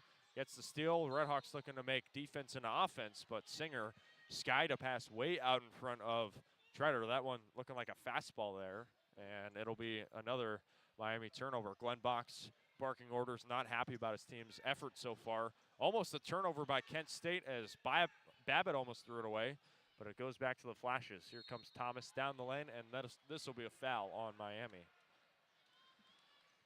It's just a little frustrating with the sloppiness so far on this, start of this half, and even in the second quarter offensively for the RedHawks. It's been exactly why Kent State is hanging around in this game and now see themselves with an opportunity to really narrow it back into single digits. First free throw for Thomas is good, and one of the referees are taking away a noisemaker. Second one on the way, and it's good for Thomas. The score Miami 37 and Kent State 28, 9-point game. RedHawks looking to go 2-0 against Kent State this season. Here's Ilse DeFries inside the three-point line, gives close to Nuria Herho on the left wing. They swing it over to Amber Treader. Treader at the high block, gives on the right side to Scalia. They swing it over right side. This is Singer down the lane trying to swing it in the corner, but it was broken up by Riley Rissmiller, the former Dayton Flyer. It'll stay with the RedHawks. 7 left on the shot clock. And this will be Scalia inbounding on the first M of Miami. Floats over the top. She has Treader. They kick out. Left wing 3 for Singer. It's a little off, and the rebound is cleared by Rissmiller. Here come the Flashes. Pass on the left side. Gray over to Tatiana Thomas. Corkscrewing inside. She threw it away, and it's stolen away by Scalia, showing off the dribble moves. Scalia racing down the lane, and she lost her dribble there, but they're going to call a foul on Kent State. Stops the clock at 7:55. That'll be on Tatiana Thomas, her third. And Thomas was a starter. Sorry to cut you off there. Scalia was looking to dish that one in the corner for Treader, who was in the corner. Pretty good look it looked like she would have had if Scalia would have been able to get it there. She's a little hesitant on the pass. I feel like that's been an issue all night, is hesitation almost offensively for passes. Corner 3, Scalia. Missed off the right rim, and the rebound is picked up by Maya Babbitt. Babbitt showing off the speed, driving down the lane. She'll take it herself. Can't finish with the layup. Great defense by Treader, and here comes Miami. Singer racing in the other timeline on the left side. They swing it over. Amber Scalia thought about the three-pointer. She'll barrel down the lane, and this is going to be a charge. The basket was good, but they're going to call a charge, and it'll be overturned as both Scalia and Hauser took a hard fall. Both of them are good, and it'll go back to Kent State. A charge call always hurts a lot worse once the ball goes through the hoop like that one did there from Scalia. She just went straight for the rim aggressively, and it's called for the charge there. Back to Kent State, trailing by 9, and Starkey's squad has really had a big response. A three-pointer from Gray, no good, but a foul on the floor, loose ball on the RedHawks. And this will be foul number 3 on Scalia. So that's a player that Miami has to be careful of. Hasn't been Scalia's best night, but she still contributed 19 minutes to the squad so far, and defensively she has been all over the place as well. Scalia is 0 of 5 from the floor. On the inbound, that's a turnover on Kent State. Riley Rissmiller had it, lost it, and it fell out of her arms, out of bounds. Turnover number 15 on the night for Kent State. And although you're not going to get a 15-point effort every night from Scalia, she still does a really good job defensively and distributing it. It's effort when it comes to Scalia. She brings it 110% always. Treader on the right wing gives up top. This is Nuria Herho. Back over on the wing. They swing it over left side for DeFries. DeFries down the lane, righty layup over the top of Rissmiller. She wins the race, wins the battle, and the RedHawks lead 39-28. A strong layup from DeFries. Great take there from Elsa DeFries. Loose ball on the floor. This will be a jump ball. Possession will stay with Kent State. So Miami almost forced another turnover there. And Mio Sakano will come in for the RedHawks, taking over for Singer. Going on the defensive approach, putting in Mio Sakano on the floor as well as Gonzalez out there. And here come the RedHawks, stolen away by Herho, taking one away from Juzo.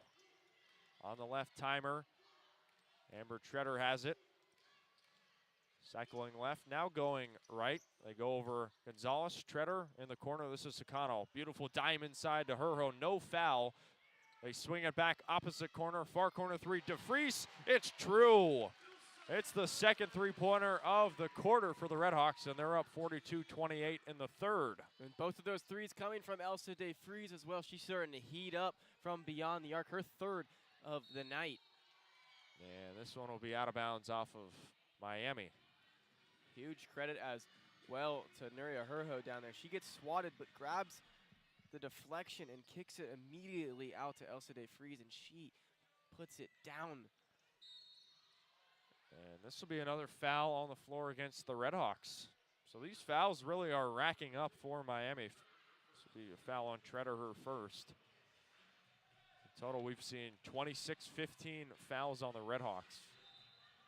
Already 4 in the quarter so far for the RedHawks. Just not what you want to see. On the inbound, ball went away from Gray, but Hauser picks it up and she gets it across the half-court stripe.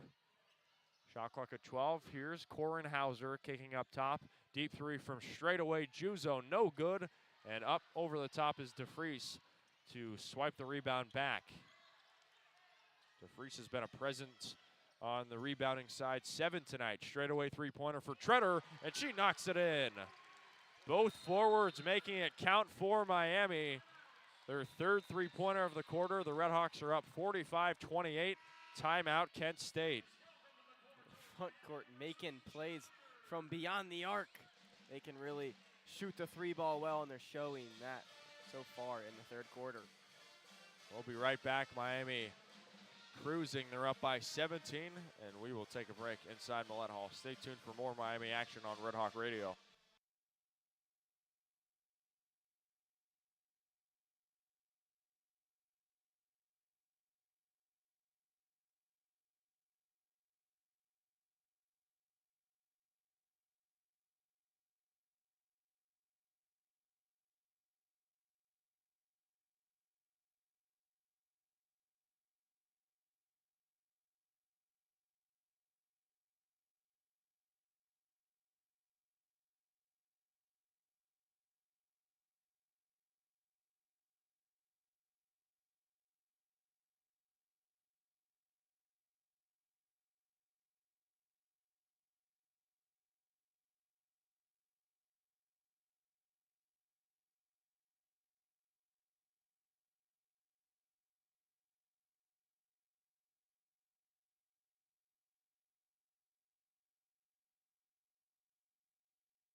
5.5 minutes to go here inside the third quarter in a packed Millett Hall for the final home game in the 2025-26 basketball season.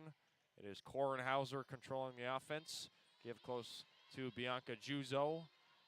Miami ahead 45-28 in the third, and they're looking to keep the pedal to the metal. Down the lane, righty layup short from Hauser. Great interior defense by Van Timmeren and company. And Singer comes away with the ball. Treader on the right side, swings over on the opposite wing to Planella, and the RedHawks will reset on the opposite side. Singer in the corner, beautiful ball movement. Left wing three for Herho, short, but in comes the flying Gonzalez Planella. Almost got the rebound, but Deanna Gray grabs the defensive board. Back the other way, this will be a push-off on Singer as Hauser had possession for a moment, but she knocked her to the floor. It's just been so many fouls called just so far away from the hoop, and those ones are, the most annoying ones in basketball, and it feels like that's all it's been in the second half. And for Singer, that'll be her third, so a little bit concerning for Miami. I mean, you're still up by 17, but two of your top players each have 3 fouls, so we'll keep you informed about that as the game goes on. 4:38 left to go. We'll take another immediate timeout with Miami up by 17. Stay with us.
Welcome back inside Millett Hall for the third quarter. 4:38 left to go, and the RedHawks are up 45-28. And Kent State will be shooting free throws to open up after the media timeout. It'll be Kornhauser, the Rochester, Pennsylvania native, at the line, and she makes the first one. Hauser tonight has been carrying for Kent State, up to 12 points now. She's 4 of 5 from the free throw line. She makes the second one, and Miami's lead is cut a little bit to 15. It's 45-30. And as we see Amber Scalia out right now due to foul trouble, I mean, it's a great time to bring up the depth that this team has. You know, we talk about the depth of the men's team so often, but the women's team, so much depth as well. In the corner, Herho thought about a three-pointer from the wing. Singer feeds to a wide-open Treader who finishes off the glass and in, and the RedHawks extend the lead to 17, 47-30. Treader has been a force tonight, 15 points, and it's back to Kent State. Deanna Gray nearly turned it over. Singer from right behind, somehow not a turnover. Ball's on the floor with Deanna Gray right on the court, and they're gonna rule this a turnover on Kent State. Coach Box wanting a double dribble. Either way, it's gonna be a turnover on Kent State, and that steal will be credited to Herho. One thing that Glenn Box-led teams are always going to do is get on the floor for loose balls. So far tonight, they've picked up 2 turnovers off of it.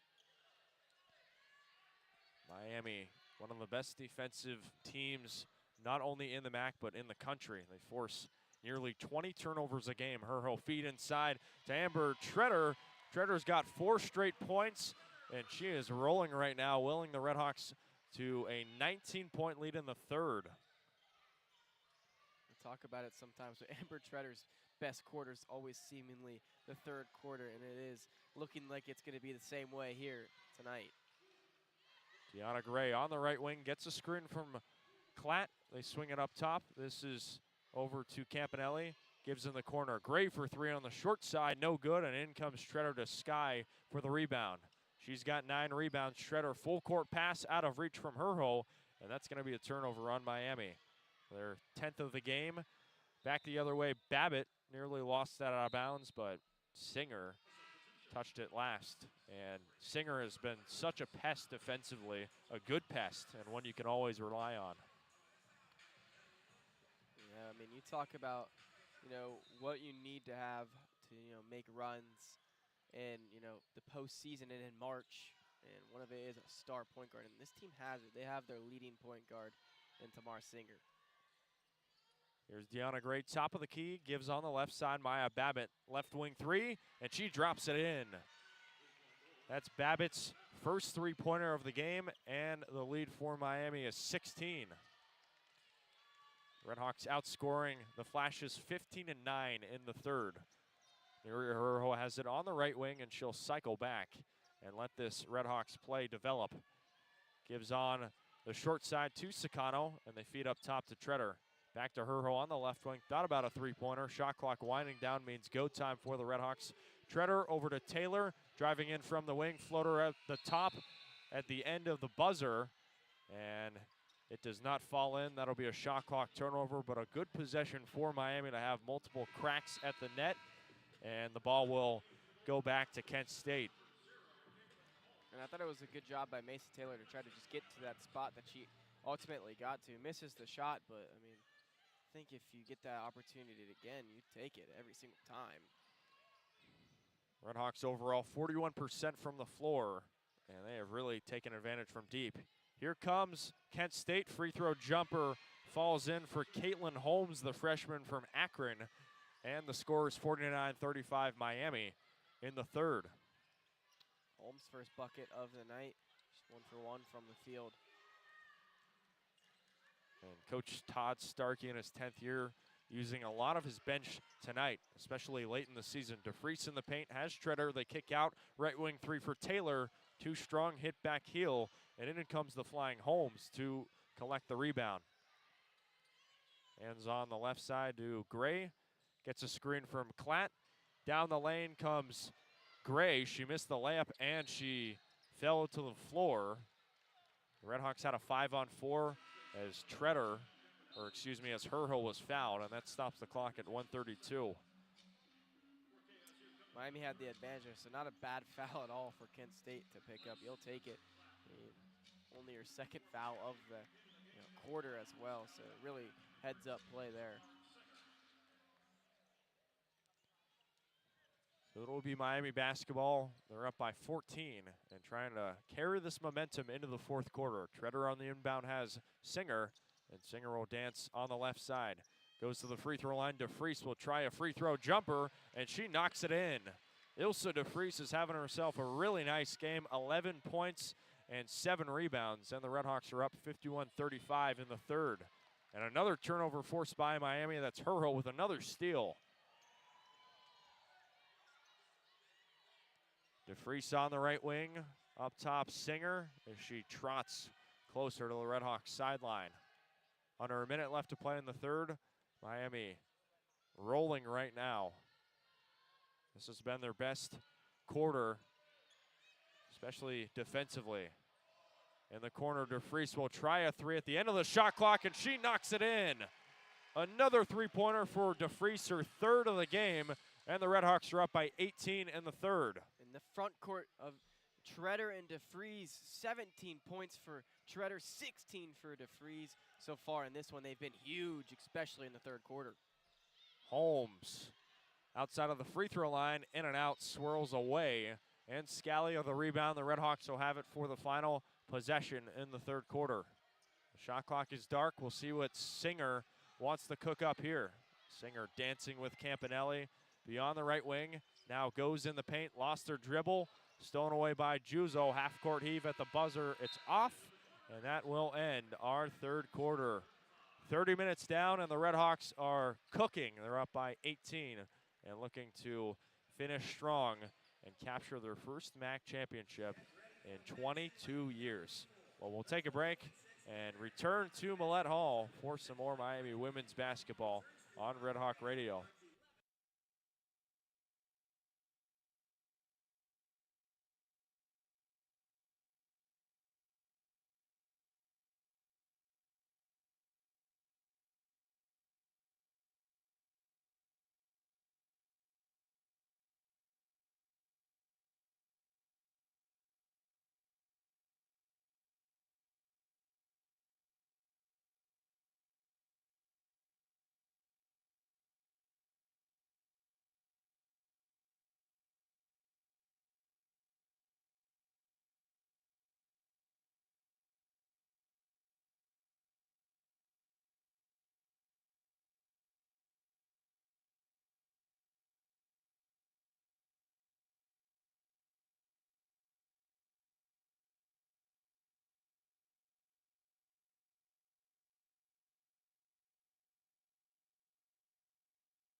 Fourth quarter action all set to go inside Millett Hall with Miami ahead by 18. Andrew Relvas alongside Gavin Stark. Thanks for joining us for our final women's basketball home matchup of the year on RedHawk Radio. It's Kent State controlling on the right timeline. This is Tatiana Thomas on the edge of the Miami logo. She's hounded by Treader, and she swings on the short side to Maya Babbitt. Babbitt driving down the lane, righty layup, falling down, no good. But that'll be a foul on Ilsa DeFries. That'll be her second. And that play right there, sorry to cut you off, Gavin, but it just felt like three RedHawks had their heads on a swivel there. Yeah, no, I mean, this team, they're so alert on defense. I feel like they just work so well together, you know, always knowing where they need to be and where someone else will be on the floor defensively. it's like watching a work of art together on defense. It's really fun to watch. If you like watching good defense, you love to watch this RedHawk team. Hopefully they get all of their flowers and some in the postseason here this year. Babbitt goes 2 for 2, and Miami, their lead is cut to 16. Here's Tamar Singer on the right side. They swing it over to Scalia. Scalia rifling over the top. Left wing three. Treader. It drops in. That's Miami's 10th three-pointer of the game, and they lead 56-37 here in the fourth. A lot of times you see just one player, go off and take over, but we're seeing two right now between Treader and DeFries, up to 35 points combined on the game. Treader up to 20. Korenhauser on the right elbow, swings up top. Tatiana Thomas, a little scoop shot up and under, falls in over the top of Treader, and that's a nice answer by Kent State, their 4th point of the quarter. Singer feeding inside had Treader, and they call a foul on Kent State right near the baseline. That will be on Tatiana Thomas, the senior from Bolingbrook, Illinois.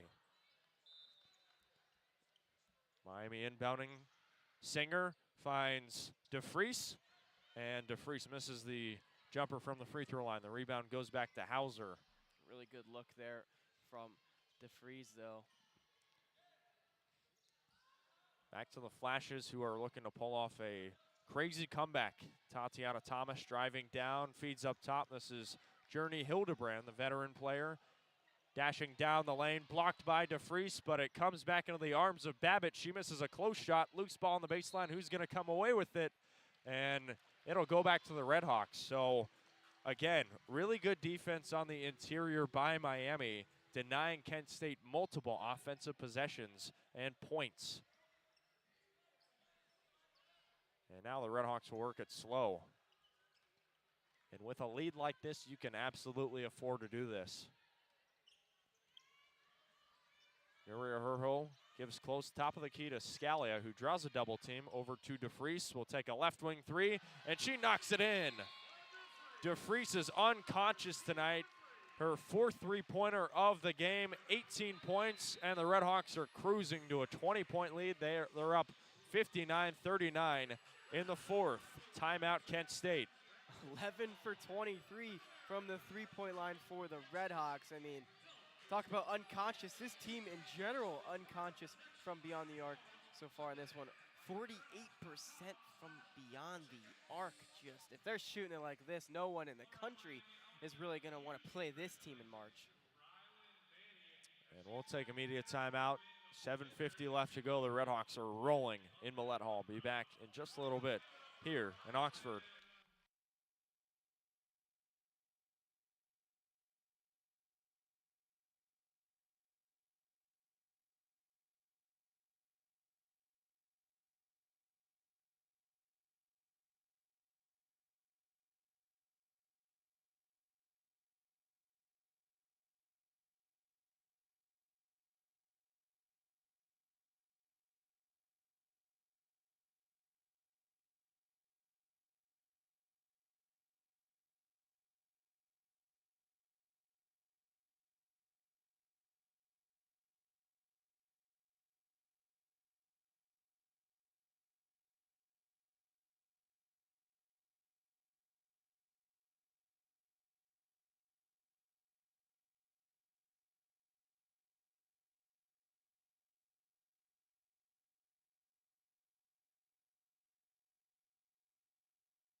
7:50 left to go in the fourth, and the RedHawks are inching closer to clinching their first MAC regular season title in 22 years.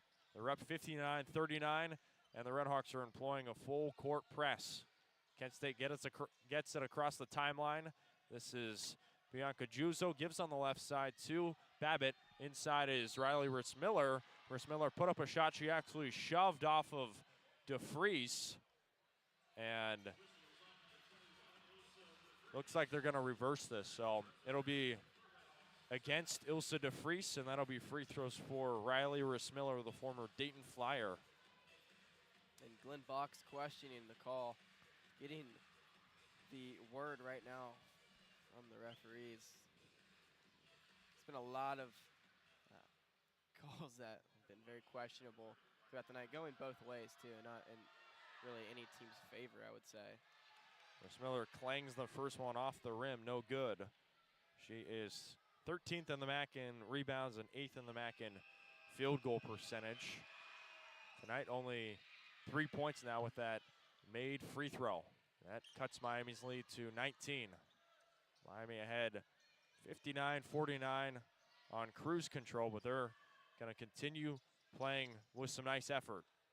Top of the key, Treader. They swing on the right side to Herho. Back on the opposite side to Scalia. They reverse it back to Herho. Over to Singer. Kick in the corner. Treader for three again. In and out halfway home. That would have been her third three-pointer of the night. No good, and the rebound is snared by Hauser. It went down and out. It looked like Treader was going to have her third one there and continue to just light this place on fire. Miami has made 11 three-pointers. They're shooting 46%. Kent State has it. This is Journey Hildebrand, top of the key. Goes on the left side to Maya Babbitt. Shot clock winding down, lost the dribble. Time winding down, got to throw up a prayer. Babbitt way off, hit off the left side of the backboard, and that'll be a shot clock turnover. That is the 18th turnover forced by the RedHawks, and they are basically at the season average that they've been able to force turnovers all year long. Super impressive number that you can just look at with this RedHawk team. And it'll be Miami basketball again. So far, Miami outscoring Kent State 6-5 in this fourth quarter. Relatively low scoring. Near corner three from Scalia, no good. A little short off the left rim, but in comes DeFries, skying for the rebound. Herho grabs the miss, and the RedHawks will reset on the possession. Scalia has it on the left wing. Faking, driving inside, gives over Treader. Back to Singer. They kick in the corner. Scalia for three. Off the very top of the rim, no good. Took a couple bounces, loose ball on the baseline. Who's going to come away with it? And it'll be Kent State, as Treader was battling for the board. And Hauser will have it to inbound very shortly. Back-to-back field goals we've seen on the RedHawks end, where it has literally rattled down and out. Might be something going on with that hoop. I have to look at that. Might need to be leveled a little bit. Either way, it'll be Kent State ball as they work it from left to right. Kent State in danger of dropping their 15th game on the season. They're going to need a monumental comeback if they want to move above 500. Here is Hildebrand down the lane, righty layup. They're going to call an offensive foul, though, on Kent State, so that'll be another turnover on the Flashes. That was Anna Campanelli, her third, and it'll be the RedHawks' possession coming up in a little bit.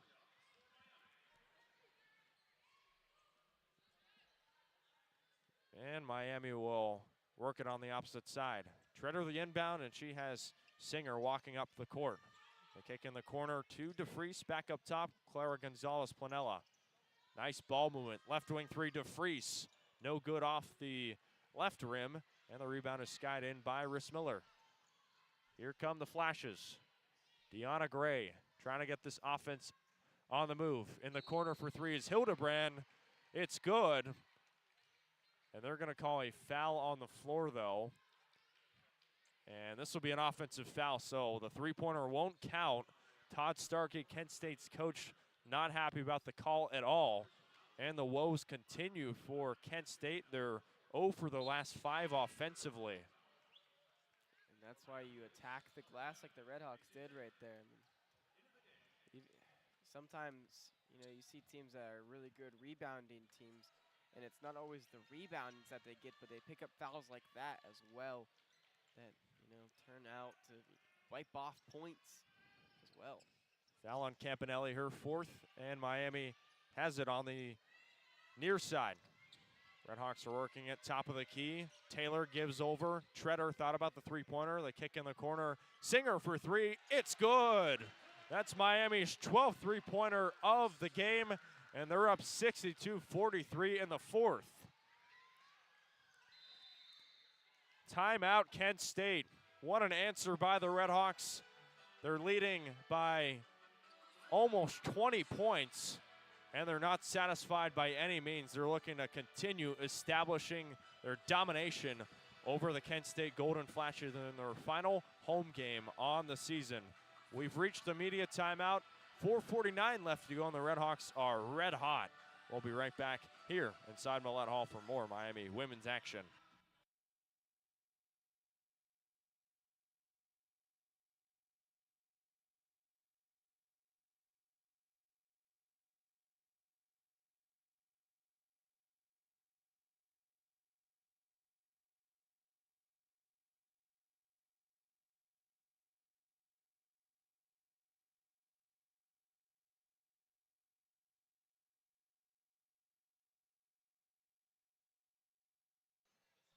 Quick media timeout, and we're back in action. Here is a little reverse layup that falls in by Anna Campanelli, and it's 62-45 Miami. They swing it on the right side. Scalia, some nice movement around the top of the key as Singer drew the foul. She fell to the floor on her back. That foul will be on Tatiana Thomas, and that's her 5th, so she is done.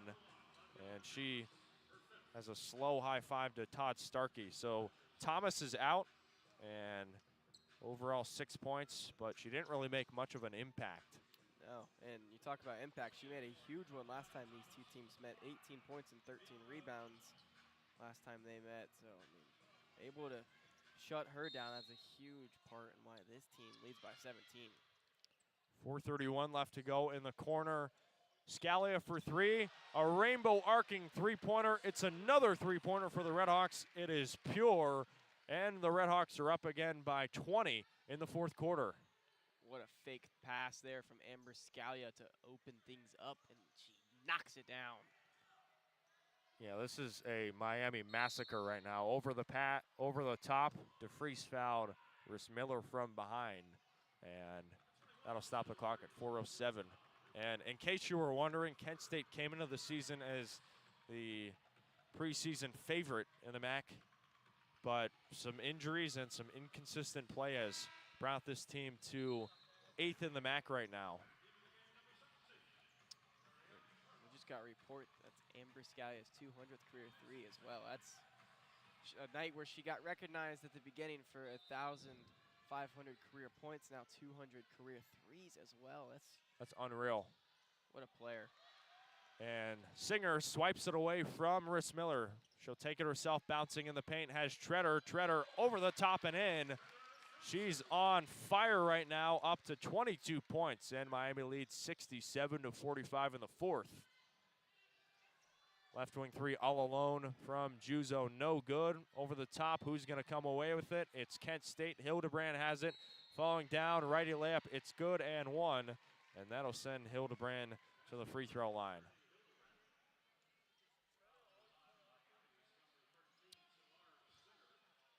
Under 3.5 minutes left to go here in Millett Hall for the 2025-26 season. And the RedHawks are just a few moments away from being undefeated on both men's and women's basketball. Here's the and 1 from Hildebrand. She makes it, and that's cuts Miami's lead to 19. What a year it's been for really all Miami sports. I mean, both basketball teams are exceptional. Hockey's having a good season. Football had a good year, and many more. Yeah, and this is crunch time for a lot of these athletic teams inside of Oxford. Hockey, big weekend. And then basketball is about to head to Cleveland here soon. Gray forces a turnover. Here comes Kent State. Hildebrand in the paint, and she lost it, but last touch by Herho. And Todd Starkey's going to bring in Caitlin Holmes. You know, we're talking about the success. I think, you know, it's a lot more fun doing this job, too, when the teams are successful as well. And getting to do the travel, you know, the football team going to Detroit, we get to do that, things like that. And then get to go to Cleveland soon. Like, it's the best part of the job is when the teams are successful as well. So That's right. And it's just kind of insane how both of these teams have had such meteoric rises. Another turnover on Kent State gives it back to Miami. And this is third year at Glenn Box, third year of the RedHawks last year. It was similar where they were picked about 6th in the MAC, but now the RedHawks are under 3 minutes away from winning the MAC regular season title, a feat that they haven't done in 22 years. And not only that, but they're very close to setting a program record in wins, and Singer from way downtown knocks it in. Straightaway three-pointer. The RedHawks are cooking up 70-48 in the fourth. I was watching Bill Rafferty compilations today. I think he would say onions in that moment. Tamar Singer, a flamethrower from beyond the arc in the fourth quarter. Holmes down the lane, blocked out of bounds by DeFries. It continues to get better and better for Miami. That's DeFries' third block of the game. It'll stay with Kent State, though. I mean, you cannot say enough good things about how amazing this team is. Both Herho and Treader check out. Miami's only lost one MAC game this year. It has been a Miami domination. Another steal by Miami, and here comes Singer off to the races. Bouncer down low. That'll be a double dribble and a little careless turnover by Singer, but doesn't matter. I mean, you're up by 22, and who cares at this point? And this team is just unfazed all season, you know. They were told at the beginning of the year you were going to be mediocre in the Mid-American Conference, and they just took it on the chin, used it as a chip on their shoulder, and they've played like that all season. And now they are 2 minutes away from hoisting a MAC regular season trophy. Far corner three, this one is short from Megan Murray, and the RedHawks force another stop. Kent State tonight, 4 of 13 from deep. And this is a game where they have turned it over 22 times. All but one player has committed a turnover for the Golden Flashes. That's Megan Murray, who just checked in. This will be a long Miami possession as Scalia will dribble it and hold it. 5 seconds left on the timer. Sakano in the corner. We'll see if she tries to jot something up. She does. Doesn't come close, and that'll be a shot clock turnover on the RedHawks. But now we've got 79 seconds left, and the RedHawks are just a few possessions away from winning the MAC title. And now we see Ashton Neely and Anna Hurst coming in. So some players who don't get some playing time normally are now making their presence known here on the Millett Hall court.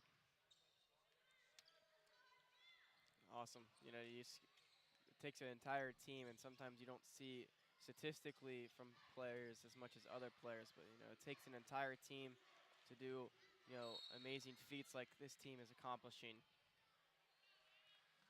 Now we got a foul on the floor. Looks like it's going to be on Clara Gonzalez-Planella. No, they're going to call this on Anna Hurst. So it stops the clock at 1:06 left. And some free throws are coming up here for Bianca Juzo, the native of Brazil. First free throw falls in. And for Miami, right now it's basically a three-way tie for 8th place. 3 teams all having 8-8 records. But Miami could potentially see Kent State coming up in next week, but we will see. And overall for the RedHawks, obviously got to feel really good about their chances. Score 70-50, under a minute left to play. Ely over to Gonzalez. They feed in the paint. Here's Van Timmeren, righty layup. No good, but a foul's called. This will be on Klatt, and the clock stops at 47 seconds. Good post work there by Van Timmeren. 47 seconds left. This team, starting to really feel the emotions. It's always a good thing when you see, starters on the bench smiling while time expires. And for all these players, they know the season is just beginning next week in Cleveland. Got to win 3 games in 3 days and then make potentially your first March Madness appearance in 18 years. Yeah, and I think that's one of the crazier things about, the sport of basketball in general is, you have such a long regular season and then the real season starts. And it's just a few games, but they're the most important ones. Got to be ready for your best basketball in those moments. This team seems like it is. Righty floater from Hildebrand falls in, and it's a 19-point game. The RedHawks will have it for the final possession here in Millett Hall. Shot clock is dark. The fans that are here on their feet, and they know this MAC title is returning back to Oxford. Glenn Box getting some applause from his staff and his players. The RedHawks are gonna win. And just like that, Miami wins 71-52 from being picked 7th in the MAC preseason poll to now winning the MAC regular season. The RedHawks have won it. They've finally done it.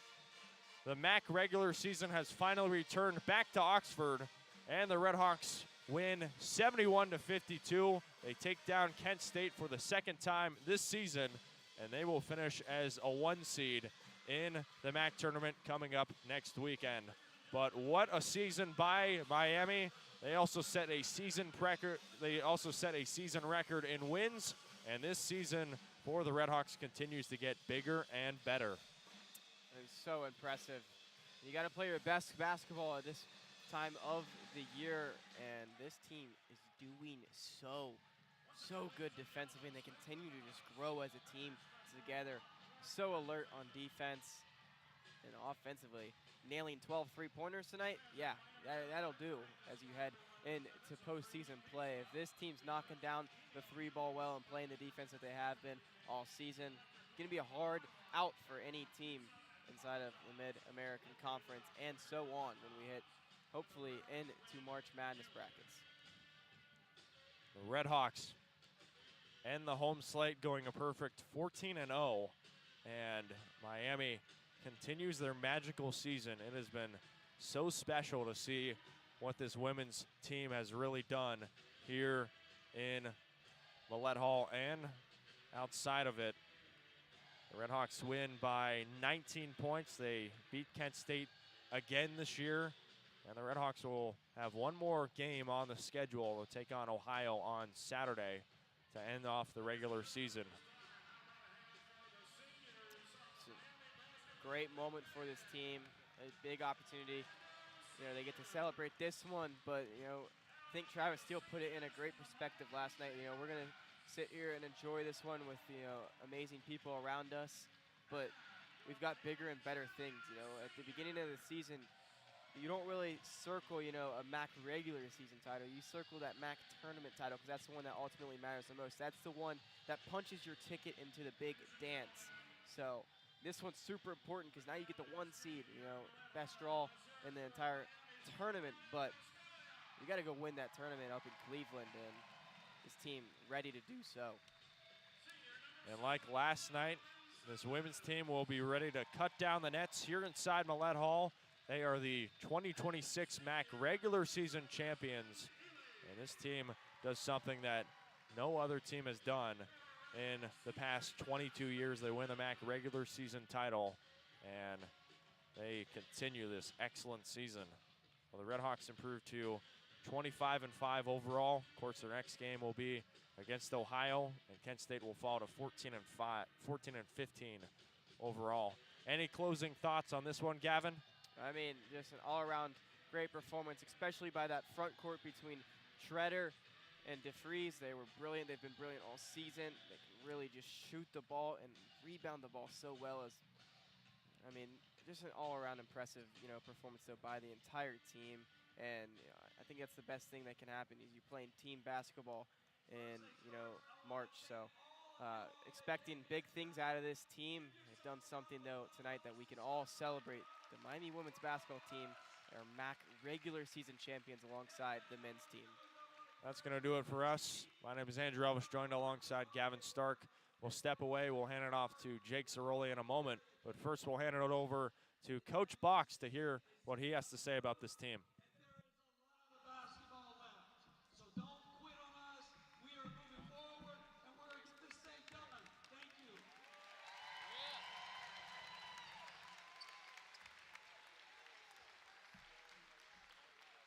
Ladies and gentlemen, with the RedHawks win tonight, your Miami women's basketball team has remained undefeated here at home. They set a program record for wins in a season and has officially clinched a Mid-American Conference regular season championship.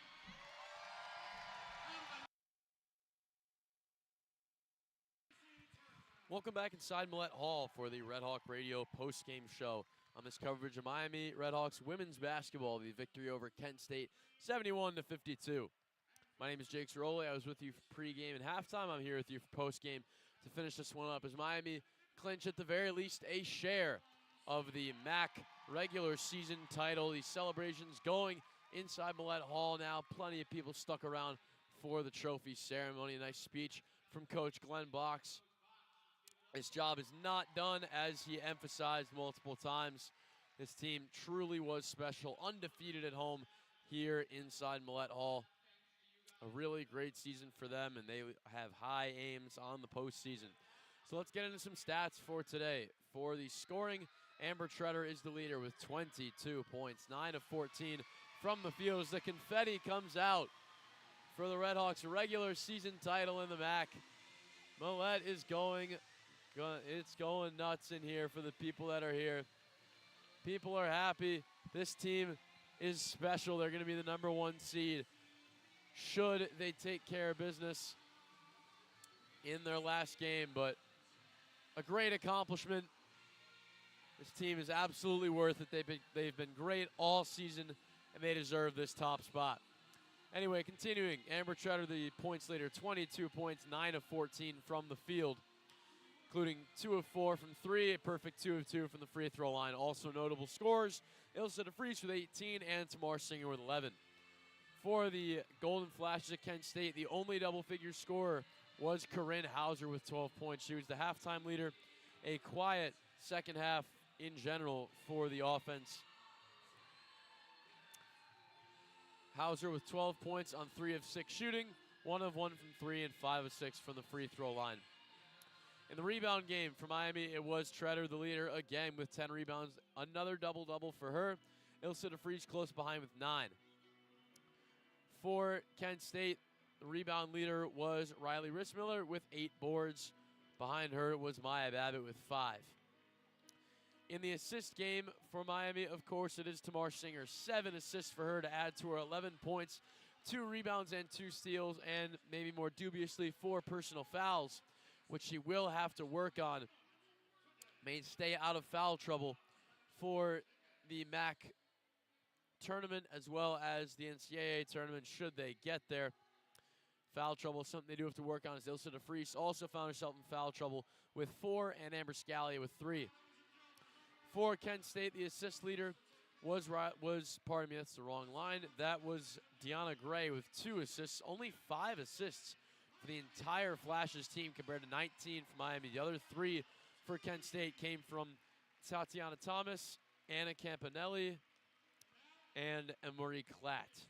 Also in foul trouble for the Flashes, Tatiana Thomas, of course, fouling out with 5 fouls. Also Anna Campanelli with 4. On the defensive side, notable performances, Emery Klatt and Bianca Juzo with 2 steals apiece. For Miami, 4 steals for Herho, 2 steals for Singer and Ilse DeFries. And in the blocks game, Treader with 4 blocks, DeFries, with 3. General stats, Kent State did win the rebound battle with 35 compared to Miami's 31, but lost the turnover battle with 22 compared to Miami's 15. Points in the paint battle got a little closer. Miami won that one 20-16, but the points off turnovers also got slightly closer, 26 for Miami compared to 13 for the Golden Flashes. So still the same winners as halftime as it was in post-game here. Looking around the MAC as we conclude our post-game coverage here. Northern Illinois came back, claimed victory against Buffalo, winning that 56-53 from a big third quarter. So they claim victory at the Convocation Center in DeKalb, Illinois. Toledo claims victory over the Western Michigan Broncos in Kalamazoo at the University Arena. Toledo wins 56-49. After slightly giving it away in the third quarter, they're able to maintain it, win the fourth quarter by a point, 20-19, and stick out the victory. In Ypsilanti, the Ohio Bobcats take down the Eastern Michigan Eagles 62-54. That seals Eastern Michigan's fate as they will miss the MAC tournament. Ohio winning by 8 improves to 16-12 on the season. And the last MAC game, the one final in Mount Pleasant. Central Michigan takes down Bowling Green 77-65. Maddie Morrison with 29 points. A prolific scoring day for the prolific scorer for the Chippewas, the best scorer in the MAC and one of the better ones in the nation. The Chippewas improved to 18-11. Bowling Green drops to 16-13. They should still get in to the MAC tournament, but that may be a little bit dicey for them, as now Kent State also at 8-9. We'll give you a quick look at the standings here. Of course, the top 8 out of 13 get in. As of right now, Miami at number 1. They do, in fact, clinch. I was erroneously said they only clinched a share, but they did clinch outright because they have the season series. Ball State, of course, sweeping them both here in Oxford and away at Muncie. So even if they do lose in their final game at Ohio on Saturday the 7th, they will still claim the number 1 seed. Ball State at the 2 seed, Massachusetts at the 3, Central Michigan at the 4, Ohio at the 5. Those are locked in. I do believe there may be a scenario where if Ball State loses to Toledo, that UMass could jump them. Never mind, there will not be a scenario in which that happens, because in the one game that Ball State and UMass played, Ball State won. So as follows is the confirmed seeds: Miami at 1, Ball State at 2, Massachusetts 3, Central Michigan 4, Ohio, Central Michigan 4. Those are the only ones that are confirmed right now, I believe. Then you get Ohio at 10-7, Toledo at 9-8, and then Bowling Green and Kent State at 8-9. So those 8 teams will make up the field. It's just where will they be? If it ended right now, it would be Miami and Kent State in the first round, pardon me. But we will see how things play out during the last day of play. That will be on, I believe, March 7th. Yes, it will be Saturday, March 7th. Eastern Michigan's Akron has no tournament implications. There's the word. Western Michigan at Kent State. Kent State needs a win there. Buffalo, Massachusetts, nothing there. Ball State, Toledo. Toledo could use a win. If I believe there may be a scenario, I'm looking again. If Toledo wins, they split with Ohio this season, so it would go down to tiebreaker, which is just as complicated as it sounds. But either way, Northern Illinois against Bowling Green as well. So still some seeding to be determined, but the 8-team field is set. Just depends on who will play who. But it is confirmed. Miami, the number 1 seed, the queens of the MAC in the regular season, cutting down the nets. You love to see it. 2 pairs of nets cut down in 2 nights. Awesome stuff here from Millett Hall, and that is where I will let you go. Thank you very much for listening to this presentation of Miami RedHawks women's basketball on RedHawk Radio. My name is Jake Zirolli. Thank you for tuning in. Have a safe rest of your day.